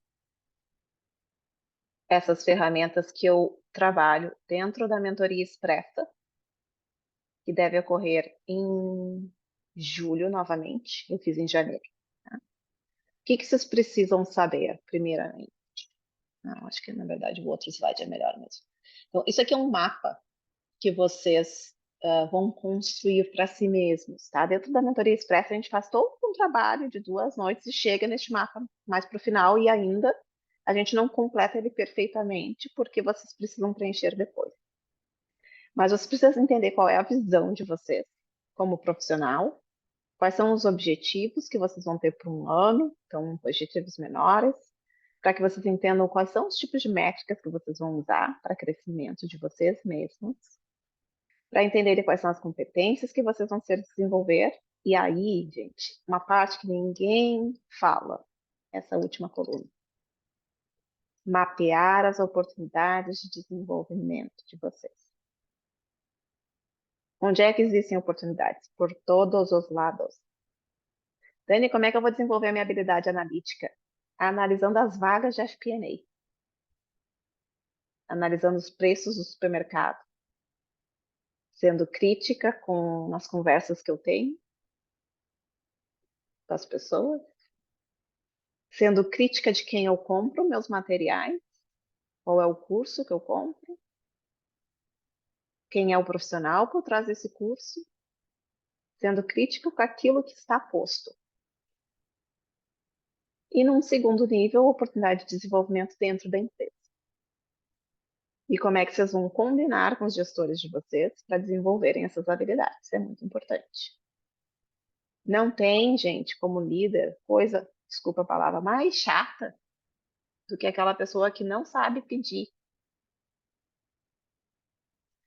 Aquela pessoa que chega assim, eu quero ser promovida. E ela só quer ser promovida, ela não sabe como, quando, onde, por quê, o que ela precisa se desenvolver, quais são as oportunidades que ela precisa. Ela quer que todo mundo faça o trabalho por ela. Então, a melhor coisa que vocês podem fazer é mapear isso daqui e chegar para o chefe de vocês, como é que eu posso fazer com que essas habilidades, essas competências sejam desenvolvidas? Eu quero mapear as oportunidades que a gente tem, para que eu possa me tornar essa pessoa hoje dentro do meu emprego. E aqui, gente, as competências de vocês não precisam ser somente sobre o que vocês estão fazendo hoje. Vocês querem se tornar FP&A, vocês olham para a lista da FP&A e começam a desenvolver dentro da conta a pagar, a receber, tesouraria, contabilidade, onde é que vocês estiverem trabalhando, as habilidades lá dentro. E tem oportunidades lá dentro também.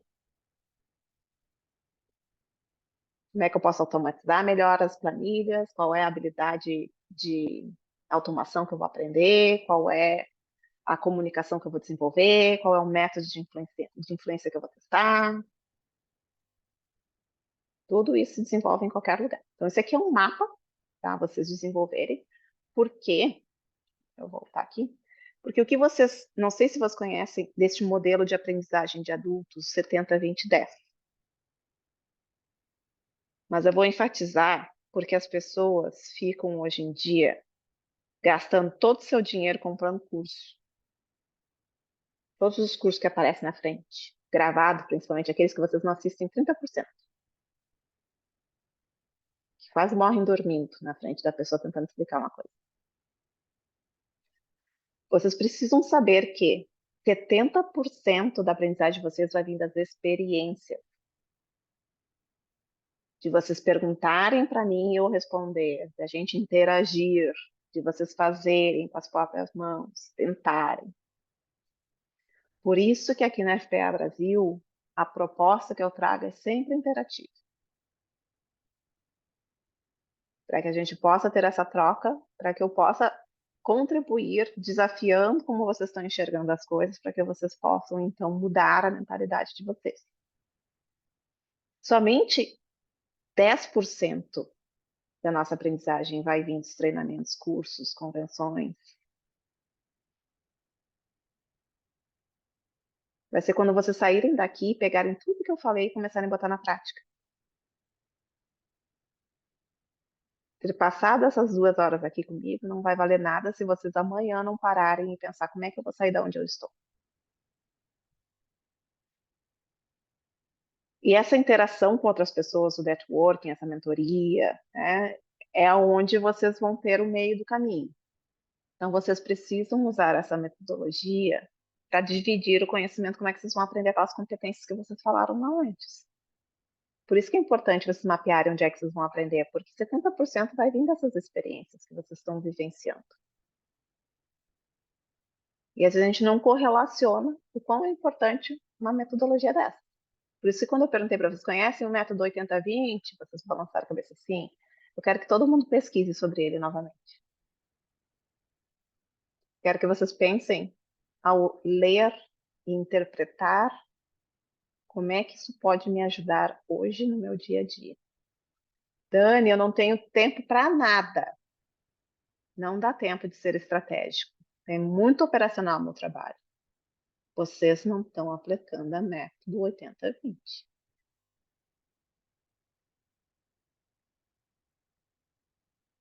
Tem que entender onde é que vocês botam os esforços de vocês.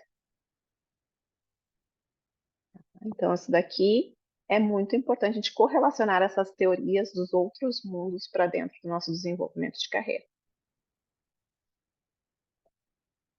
Como é que eu posso ajudar vocês? Então, como eu estava falando, dentro da FPA Brasil tem as rodas de conversas onde a gente fala sobre as metodologias, as melhores práticas, a gente traz pessoas que trazem as suas experiências, porque como eu disse, o FP&A a gente nunca para de aprender. Então, Se vocês são FP&A numa indústria de tratores, vocês vão para uma empresa de serviços, vão saber quase nada. E se vocês forem para uma empresa de serviços de tecnologia, é outra coisa. E se vocês voltarem para uma indústria de moda, é outra coisa. Então, escutar a história de outras pessoas na área de FP&A é muito importante, tá? Assim como ter alguém que tenha uma mente que desafie vocês a pensarem diferente. Tá? Essa sou eu, mas procurem pessoas assim na vida de vocês também. Quem são as pessoas que desafiam o pensamento de vocês? Então, através dessas mentorias, o meu trabalho com vocês é muito mais nessa mudança de percepção sobre as coisas do que técnicas em si. Porque eu vou ensinar vocês a pensarem. Como é que vocês se tornam autônomos e protagonistas da carreira de vocês. A mentoria expressa ajuda a mapear, então, toda essa questão de quem vocês são hoje. Esse trabalho eu desenvolvi com a minha própria equipe, quando a gente teve que fazer uma mudança de perfil da equipe, já que nós iríamos nos tornar uma empresa de capital aberto. A gente montou um programa, eu montei um programa de desenvolvimento com eles, e a gente fazia esse mapeamento de tempos em tempos para saber onde é que nós estávamos. Porque sabíamos que nos tornaríamos obsoletos se não mudássemos. Então, é uma mentoria expressa, acontece em 2 noites, vai acontecer em julho. As mentorias de baixo, que se chama FP&A People e mentoria para líderes, talvez tenha alguns de vocês aqui que talvez se encaixariam, mas o FP&A People, para quem já está na área, é para discutir muito mais as falácias do FP&A, para que a gente possa entender quais são os soft skills, quais são as atitudes que podem ser mudadas, para a gente trabalhar aquela neuroplasticidade das pessoas que já estão na área. A de líderes é para tratar com problemas de equipes, já mais sêniores, problemas estratégicos. E a de carreira, que seria muito mais essa construção de jornada de que nós estamos falando aqui hoje. Tá? Essas são as mentorias que hoje que eu ofereço. E aí depois eu vou mandar para vocês, aqui tem uma explicaçãozinha como é que elas funcionam, para compartilhar com vocês. E agora nós vamos para as perguntas.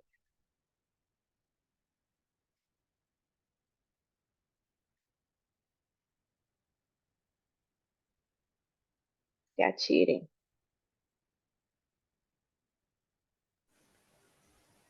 Posso tomar a frente aqui? Por favor. Tá. Eu, por 1 ano e 3 meses, mais ou menos, eu estudei programação, que era para a área que eu estava pretendendo ir, né? Eu sempre fiquei na parte de finanças ou programação, acabei indo para programação. Mas, enfim, eu vi que a inteligência artificial talvez ia dar uma mexida ali, principalmente para quem estava iniciando, então voltei para a parte onde eu pudesse usar a contabilidade, que é a minha formação. E esse estudo que eu tive em programação, eu não estudei especificamente Python, mas enfim, foi JavaScript e para ir para Python é um passo, né? Ele dá um diferencial para quem está iniciando? Olha, depende da empresa. Vai ter empresas que vão querer essa habilidade. Então, vamos começar, né, pela definição da pergunta. O que é um diferencial, né, gente? Um diferencial, ele é algo que uma ou outra empresa vão querer. Não quer dizer que o mercado inteiro queira. Então, sim, vai ser um diferencial para a empresa que quiser essa habilidade. Tem poucas pessoas no mercado. Tem muitas empresas buscando. Talvez pessoas que estão procurando aqui vagas vão saber melhor dizer do que eu. Eu acredito que médio. Tem uma coisa que estava num slide ali que eu não falei, que eu acho que eu preciso falar neste momento, é que para essa área é essencial aprender inglês. Esse sim é um diferencial. Não, na verdade não é um diferencial. Esse é um divisor de água. É isso, ia ser minha segunda pergunta. Mas eu não sei se tu vai terminar de responder primeiro ainda. Não, a primeira é isso. Então, vai ter empresas que vai Sim. querer, todas as empresas usam, não necessariamente. Uhum. E a questão que não se sabe responder exatamente é, com essa lei de proteção dos dados, até quando vai ser flexível pessoas financeiras acessarem os bancos de dados das empresas. Na empresa que eu trabalhava era proibido.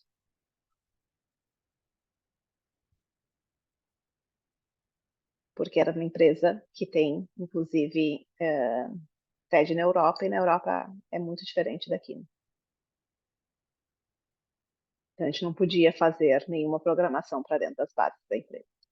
Podia fazer as downloads e trabalhar na Excel.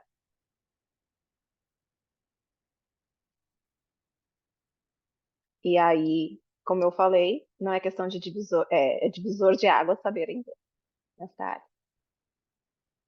Isso sim. Eu acho que, não sei, eu vou ser até, assim, vou ser ousada em dizer que 80%, 85% das vagas vai te pedir inglês.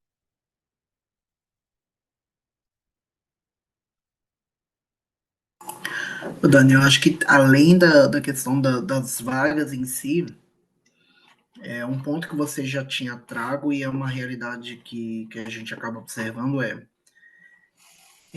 a literatura brasileira para efeito do contexto de FP&A ainda é incipiente. A gente tem pouca base de dados tão robusta quanto a gente vê no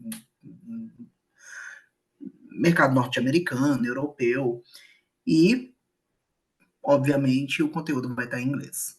Então, quer beber na fonte? O inglês vai te dar essa oportunidade de forma indiscutível. E quanto à questão de ser divisor de águas, realmente é um divisor de águas. Eu lembro que há muito tempo atrás eu tive uma conversa com um antigo diretor e a gente estava conversando sobre quais skills são inegociáveis, e ele, em relação ao idioma, ele falou uma coisa muito que para mim ficou muito claro, se você tiver clareza que o mercado brasileiro é onde você quer viver para o resto da sua vida, o idioma é pouco importante. Se especialize naquelas coisas que são indispensáveis para o mercado brasileiro. Mas se você quer ter segurança para ter carreira por toda a vida, o inglês não é uma opção, é mandatório. E isso ficou na minha cabeça muito, muito sólido é uma questão de qual o alcance que você quer ter e o quanto você quer garantir a sua empregabilidade no passar do tempo. Porque o risco do negócio que você atua hoje ser alcançado por qualquer ato de globalização é muito alto. Você pode não ter que lidar com um investidor que tenha como idioma principal o inglês, mas você pode ter a contratação de um serviço que você vai ser o ponto focal, que o único fornecedor seja alguém de língua inglesa. E aí? Se você não tem como assumir esse projeto, como que você se torna indispensável para aquele negócio? Como que você se destaca? Então, para mim, foi acho que o tapa na cara que ele deu no sentido de, tipo, depende onde você quer chegar. Então, para mim, foi um aprendizado bem consistente no qual é a real entrega de ter o inglês como segundo idioma. Na verdade, aliás, né, o FP&A, na maior parte das empresas, ainda estão mais centradas nas multinacionais, que fazem interface com times do exterior. Tu só vai conseguir vivenciar sem inglês no FP&A se você trabalhar numa empresa 100% brasileira, enquanto ela não for tocada pela globalização. Globalização pode ser, caso pega Nubank, que abriu capital em Nova York. Ela é uma empresa brasileira, total. Mas aí na hora das transações, tudo em inglês. Quem é que faz as transações? FP&A. Você está dentro ou fora? Então, o inglês realmente, gente, Invistam. É o único investimento que não perde, não vai ser datado. E essa questão para quem está iniciando, a aplicabilidade do FP&A no Brasil e fora é da mesma forma, a metodologia, ou ela tem uma diferença? Porque, por exemplo, eu estou procurando as vagas agora. Eu estava até dando uma olhada para fora, né? Eu consigo com tipo, eu consigo aplicar para ambos, tanto no Brasil quanto para fora, ou é melhor começar no Brasil e depois ir para fora, ou tem uma diferença muito grande? Não tem diferença, eu diria.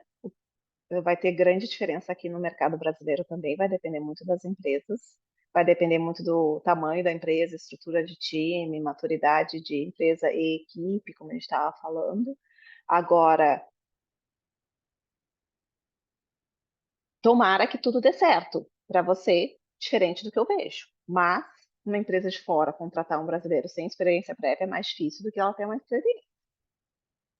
Sim. Até a questão Essa da é uma segurança é verdade. um pouco mais interessante conseguir aqui para depois ir para lá, né? É Talvez. questão de lógica, na verdade, nem Sim. segurança. Uhum. Por que que uma empresa de fora vai contratar um brasileiro versus qualquer outra pessoa se tu não tem experiência? Sim. O mercado ele é tão competitivo quanto aqui.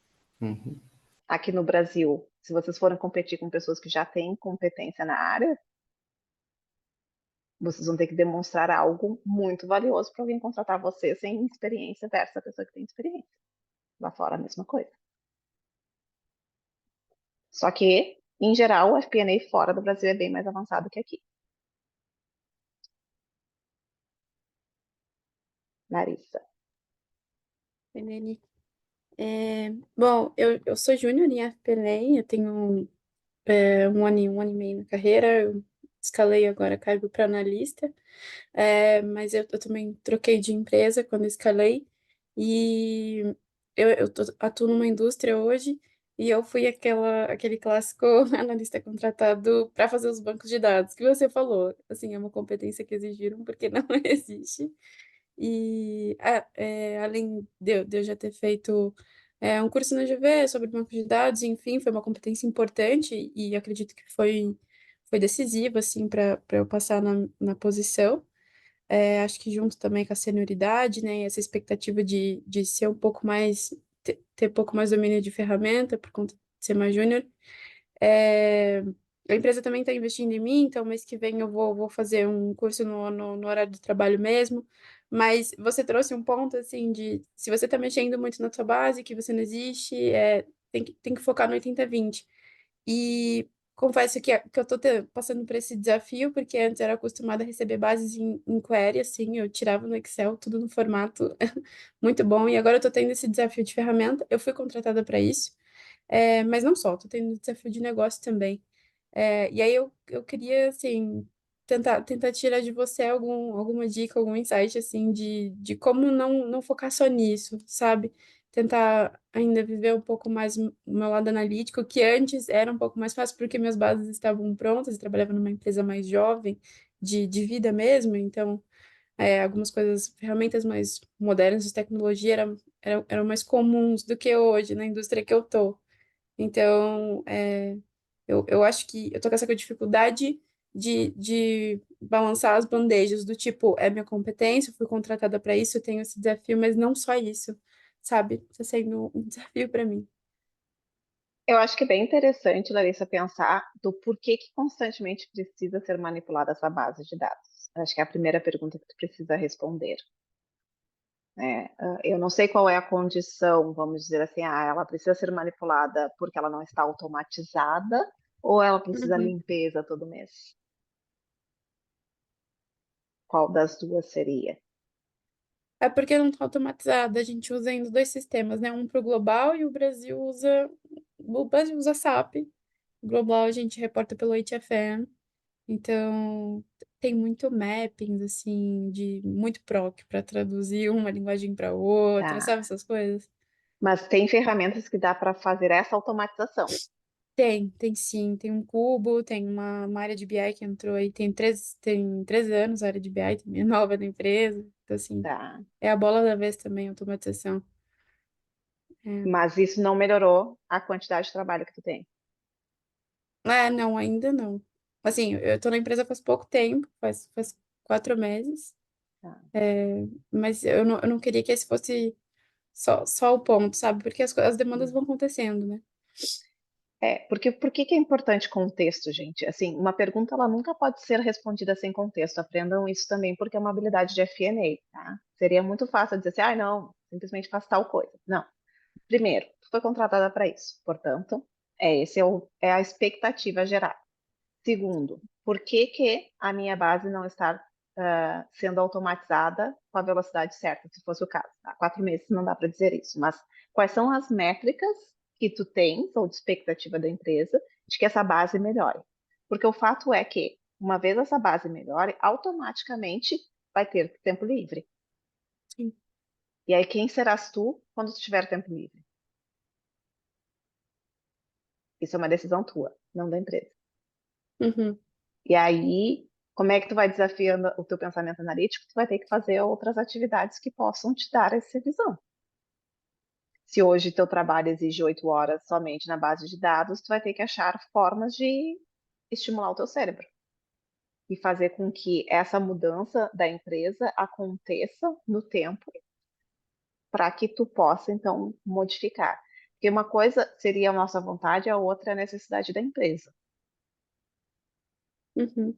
Mas, teoricamente, teu trabalho vai se pagar, que é exatamente, vai automatizar e vai diminuir essa necessidade de manipulação. Sim. E aí, essas viradas de chave, gente, início de carreira, é onde a gente tem mais trabalho, porque elas são trabalhos concorrentes. Eu não quero ser a chata aqui para dizer para vocês que vocês vão ter que se desenvolver fora do horário de trabalho, mas eu não vou dizer que não acontece isso. Porque eu não vou mentir para vocês. Eu não estou dizendo que vocês precisam vender a alma para o diabo e trabalhar 70 horas na semana. Cuidem da saúde mental do corpo físico de vocês, mas início de carreira é mais pegado mesmo. Eu trabalhava e estudava e, e até hoje, tá? Essa área é uma área que tu nunca vai parar de estudar. É para quem é curioso. Mas a tendência é que funcione. O que tu pode fazer gratuitamente é ser analítica com coisas, oferecendo essa tua capacidade para outras pessoas.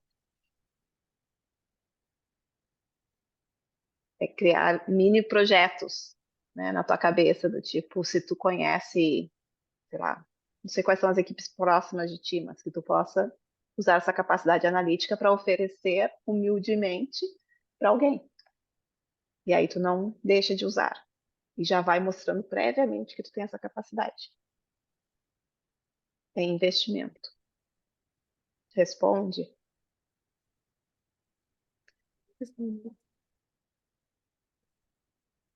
Leandro. Boa noite, Dani. Boa noite, pessoal. Dani, você comentou bastante naquele slide sobre a questão da controladoria, né? E também a parte da FP&A. Eu ainda estou com um pouquinho assim pensando bastante sobre essa questão, porque hoje na controladoria se faz bastante, né? Também ali um pouco dessas atividades. Qual que seria ali uma estratégia para dentro da controladoria? No caso, eu também sou profissional da controladoria e estou gostando muito, né, de aprender mais sobre o tema. Qual que seria uma forma de tentar desassociar um pouco, não como uma forma de criar uma outra área, mas entendendo que empresas brasileiras de médio porte, até mesmo algumas de grande, dificilmente elas vão querer, assim, departamentalizar, né? Elas querem mesmo unificar ali, que o profissional consiga ter ali vários skills para poder desempenhar as atividades. Mas qual que seria ali uma forma de saber separar, né, enquanto profissional, quando eu estou fazendo uma atividade exatamente de controladoria e outra de planejamento financeiro e análise, né? E como eu posso estar vendendo isso para a liderança, para a gente tentar, no futuro próximo, até tentar criar algo nesse sentido, né? Um escopo nesse sentido. Qual é o teu cargo dentro do contexto do time? Eu sou analista de controladoria. Tá. Tem pessoas acima de ti que têm essa visão ou não? Bem pouco, bem pouco. Porque ainda está muito misturado, né? Agora que com essa Masterclass eu estou começando Separar, a... né? Exatamente. E quando tu fala que vocês fazem algumas coisas, o que seriam essas coisas? Porque a controladoria, além dela fazer ali a parte do orçamento, ela também faz a parte de projeção, né? Não somente com orçamento, mas usando o fluxo de caixa para verificar qual que vai ser ali uma possível projeção de receita, projeção de despesa, qual que vai ser ali a rentabilidade. Então, voltado muito para a área de finanças do negócio, né? Ah, e essa Ainda informação ela é falta alguns usada. elementos, ainda faltaria alguns elementos, mas em algum momento se converge. Tá. Porque o que acontece geralmente, né? Por isso que eu estou te fazendo tantas perguntas. Porque muitas vezes, inclusive tem uma pergunta aqui no chat do Emerson, que é se o futuro próximo a controladoria das empresas vão virar FP&A, né? É que hoje o FP&A está dentro da controladoria em algumas empresas exatamente por causa dessa necessidade básica de ter um certo orçamento e visão de fluxo de caixa. Isso sempre existiu. Então, por isso que eu digo, o FP&A não é sobre só isso. Depende, por exemplo, a controladoria faz essas coisas e encaminha para quem? Isso é usado para quê? Como? Ser trabalhado dentro das decisões estratégicas ou fica dentro da gaveta do controle? Quem é que tem acesso a essa informação? Isso muda como é que o preço de venda da empresa tem algum impacto ou não? Então, como é que você vai mudando aos poucos? É trazendo essa análise e mostrando o potencial de fazer olhar para os números de uma forma diferente. Então, uma coisa é tu ter orçamento porque tu tem bater tabela, que é criar um plano. E aí só fazer um cara crachá que eu brinco, né? Que é pegar o plano versus o realizado. O que o FP&A faz de diferente, né, em geral? Porque ele tem tempo. Ele vai parar, vai entender por que o realizado está tão diferente, vai conversar com a área de negócio e tentar entender se precisa mudar o plano, porque o plano não é regra. Ele vai ter que mostrar essa informação para um gestor CEO e dizer, olha, nós fizemos um plano onde a despesa estava alocada para, sei lá, departamentos de vendas ou de marketing, e aí a gente está gastando mais, sei lá, em RH, a gente vai ter que diminuir marketing, e isso, consequência, vai ser talvez nesses programas aqui de desenvolvimento da receita, e isso pode impactar tanto na receita. Um FP&A, quando ele está inserido no negócio, ele é capaz de fazer toda essa volta por todas as áreas e conectar os pontos para apresentar a problemática. Por que aquela variação aconteceu? Não é porque está diferente do plano. Ele, na verdade, ele é capaz de dizer que o plano está errado. Eu posso dizer, então, que seria a profundidade da análise. Isso. E o uso dela também. Perfeito. Porque orçamento, quase todas as empresas têm, já entendem que é necessário. Mas o que elas fazem com o orçamento é diferente. Geralmente, nesses casos, o orçamento está morando dentro do financeiro só. Ninguém mais do negócio sabe. O pessoal de vendas não tem nem ideia, eles só apanham. A única coisa que eles sabem é que eles têm uma meta de venda.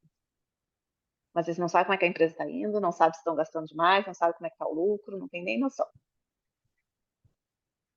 Um FP&A educa a pessoa para dizer para ela, olha, a venda precisa ser tanto nessa venda, ou tem como a gente mudar o contrato para que o pagamento seja 5 dias mais rápido, para que a gente possa ter um contas a pagar menor, um contas a receber menor, que possa fazer com que o giro do caixa seja mais flexível e a gente não precisa pegar essa linha de crédito, porque a gente vai faltar receita lá na frente. A diferença do ter um fluxo de caixa e uma projeção para não, peraí, deixa eu sentar com o pessoal de vendas e ver se existe possibilidade de mudar os termos de contrato, porque eu preciso que o caixa comece a entrar mais rápido, senão eu vou ter que pegar linhas de crédito cara. E aí eu monto e mostro para o meu CEO, se a gente não fizer essa mudança em vendas, a gente tem as linhas de crédito XYZ. E essa vai custar 10, a outra 20, a outra 30. Se a gente mudar 5 aqui no vendas, a gente consegue acessar de 20, que é mais barato que a de 30, não é a ideal. Mas se a gente fizer um push para o pessoal de marketing não gastar isso daqui, talvez a gente consiga de 10. É uma pessoa que conecta todos os temas da empresa. E uma vez tu começa a mostrar isso, as pessoas automaticamente vão querer mais. Porque tu começa a abrir umas caixinhas que as pessoas não pararam para pensar. Vocês têm que lembrar que se vocês não sabem disso, gente, o resto das pessoas não entendem a milfas. Se vocês acham que sabem pouco, divide por 1 milhão o conhecimento dos outros.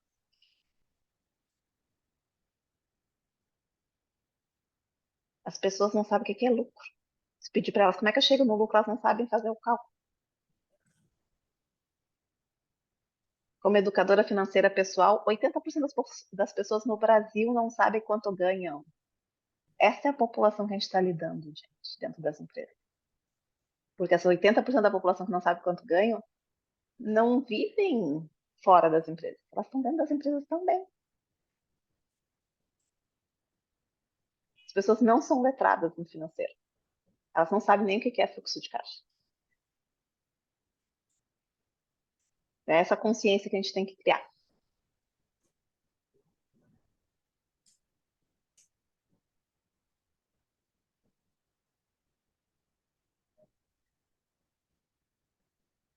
E oferecendo um pouquinho melhor cada vez, as pessoas vão entendendo essa necessidade e vai se desenvolvendo. E muitas vezes vai vir à custa daquele que quer mostrar. Que é aquilo que eu estava falando agora há pouco. Não quero ser a chata dizer que, mas que.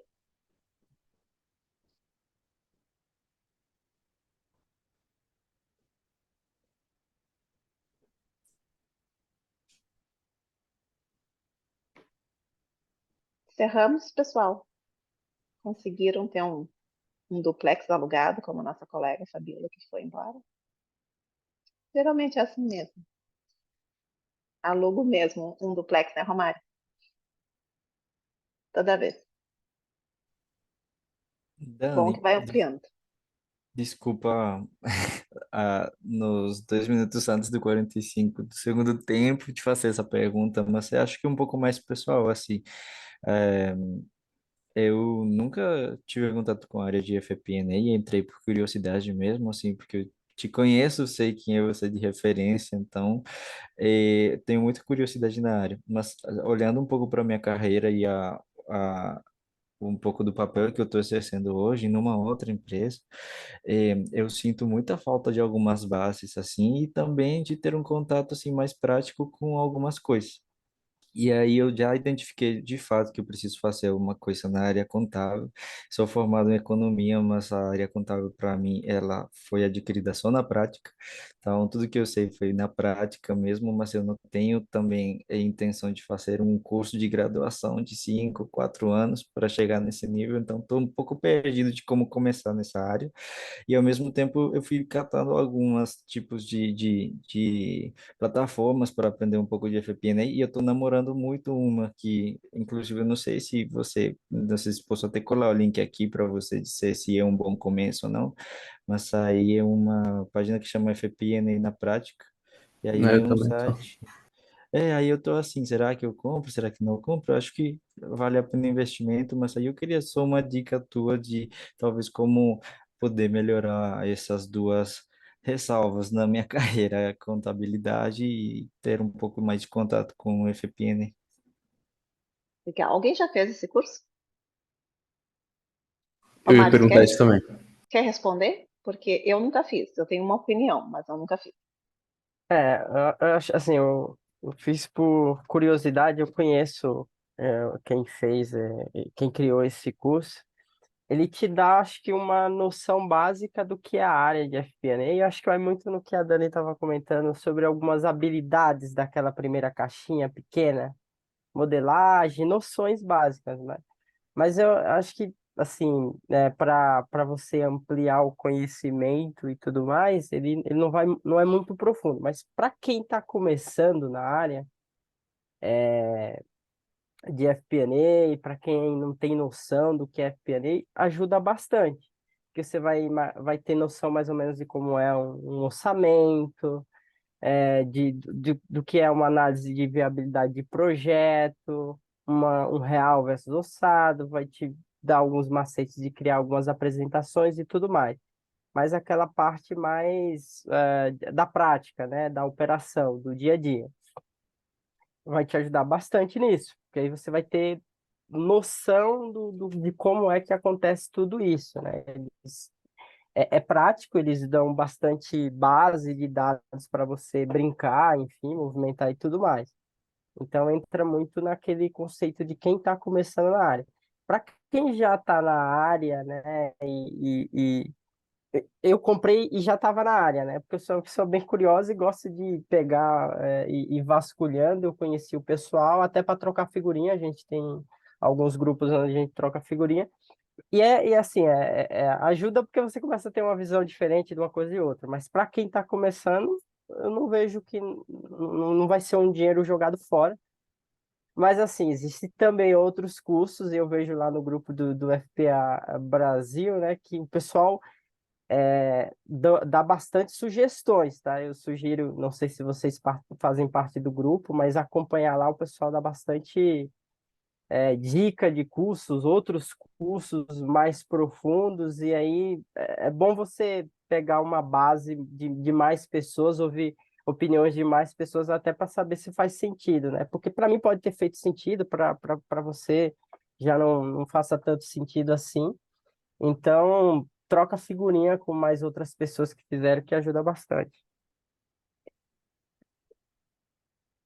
Não sei se eu consegui ajudar.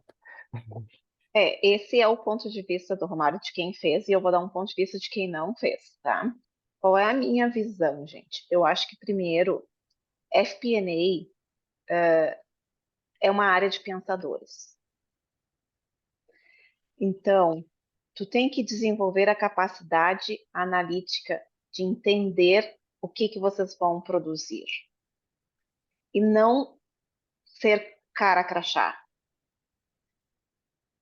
Então, qual é a minha opinião sobre o curso? Vai te ensinar a ser cara crachá. Vai te dar uma planilha para aplicar numa tal situação. Por que tu tá aplicando a planilha? Provavelmente tu não vai nem saber, porque tu não tem a base. Tu vai saber qual é a planilha, é que nem eu te dizer assim, faz um cálculo aí de retorno de investimento, tu bota lá. Não sei a fórmula, Dani.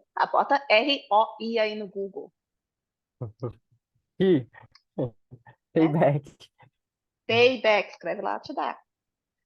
Mas se vocês querem se tornar um profissional grande, gente, não tem shortcut, não tem caminho curto. Vocês querem chegar numa cadeira que nem eu cheguei, não é fazendo esses cursinhos. Graduação e pós-graduação boas faz sim parte do processo. Isso eu falo também para as pessoas. Eu sei que esses cursos são mais caros, e talvez tomem mais tempo. Mas vocês têm que pensar no longo prazo de vocês. Quem vocês querem ser? Se vocês querem ser analista, especialista para o resto da vida de vocês, façam esses cursos que vocês vão ter o valor investido de volta. Vocês querem ser CFO? Preencha o resto da frase. Não é com esses cursos. E aí, cada um de vocês vai ter uma necessidade diferente. Se é formado em administração financeira, talvez precisa fazer um de gestão de controladoria, sei lá. Ou se vocês são formados em contabilidade, precisa fazer um de gestão de negócios. Porque vocês precisam entender o negócio dentro dessa área. Vocês precisam saber lógica, vocês precisam transformar ideias em planilhas, vocês precisam conhecer negócio e vocês precisam pensar. Eu fico imaginando que me daria mais trabalho tentar pegar um dessas planilhas oferecidas nesses cursos, tentar forçar dentro da minha empresa do que eu criar minha própria planilha.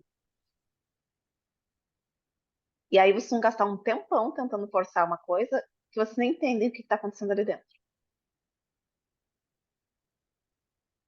Então, eu nunca fiz o curso, eu não sei qual é a profundidade né, que entra nessas planilhas, mas se vocês souberem pensar, vocês vão aprender a técnica dentro das empresas.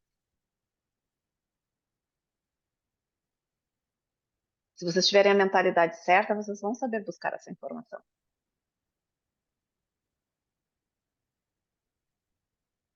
Como diz um amigo meu, é 2 palitos para aprender uma planilha dessas, gente.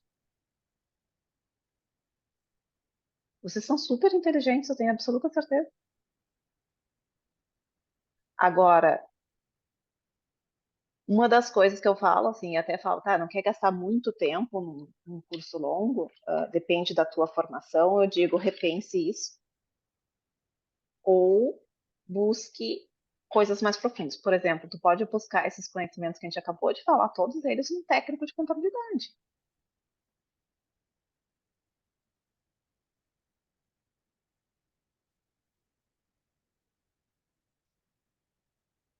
Que vai te ensinar um pouco disso. Ou um técnico de administração financeira.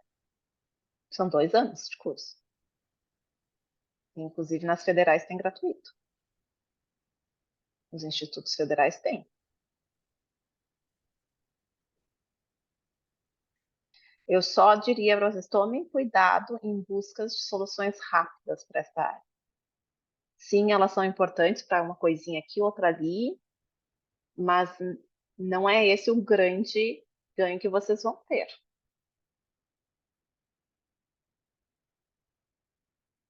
Ah, estão com dinheiro sobrando, vão lá e gastem e façam o que quiserem, tá, gente? Também.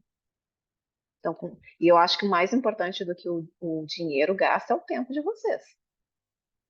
Porque vocês gastam 2.500, 3.000 num curso desses, e quantas horas em frente de uma coisa dessa? 40 horas.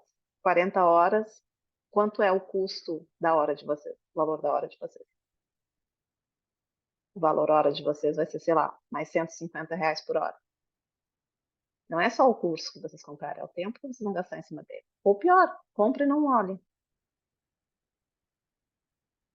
Então, eu sempre vou puxar vocês para essa análise crítica. A decisão sempre vai ser de vocês. Eu não estou dizendo não comprem. Estou dizendo pensem o que é melhor para vocês. Olha para o currículo de vocês e diga, seja sincero. A minha faculdade não é a melhor, não é reconhecida, minha pós-graduação foi bem fraquinha, eu preciso buscar algo parrudo para o meu currículo. Porque ninguém, numa empresa grande, vai ser contratado por ter feito só curso de segunda ou terceira categoria, gente. Desculpa, mas não vai. Em algum momento vocês vão ter que investir alto para poder ter o retorno alto.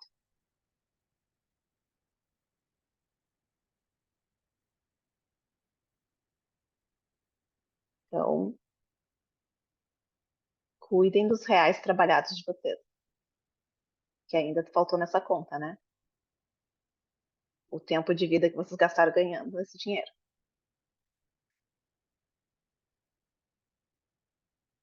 Valeu, Dani. Então eu só sempre boto na mesa, sejam críticos.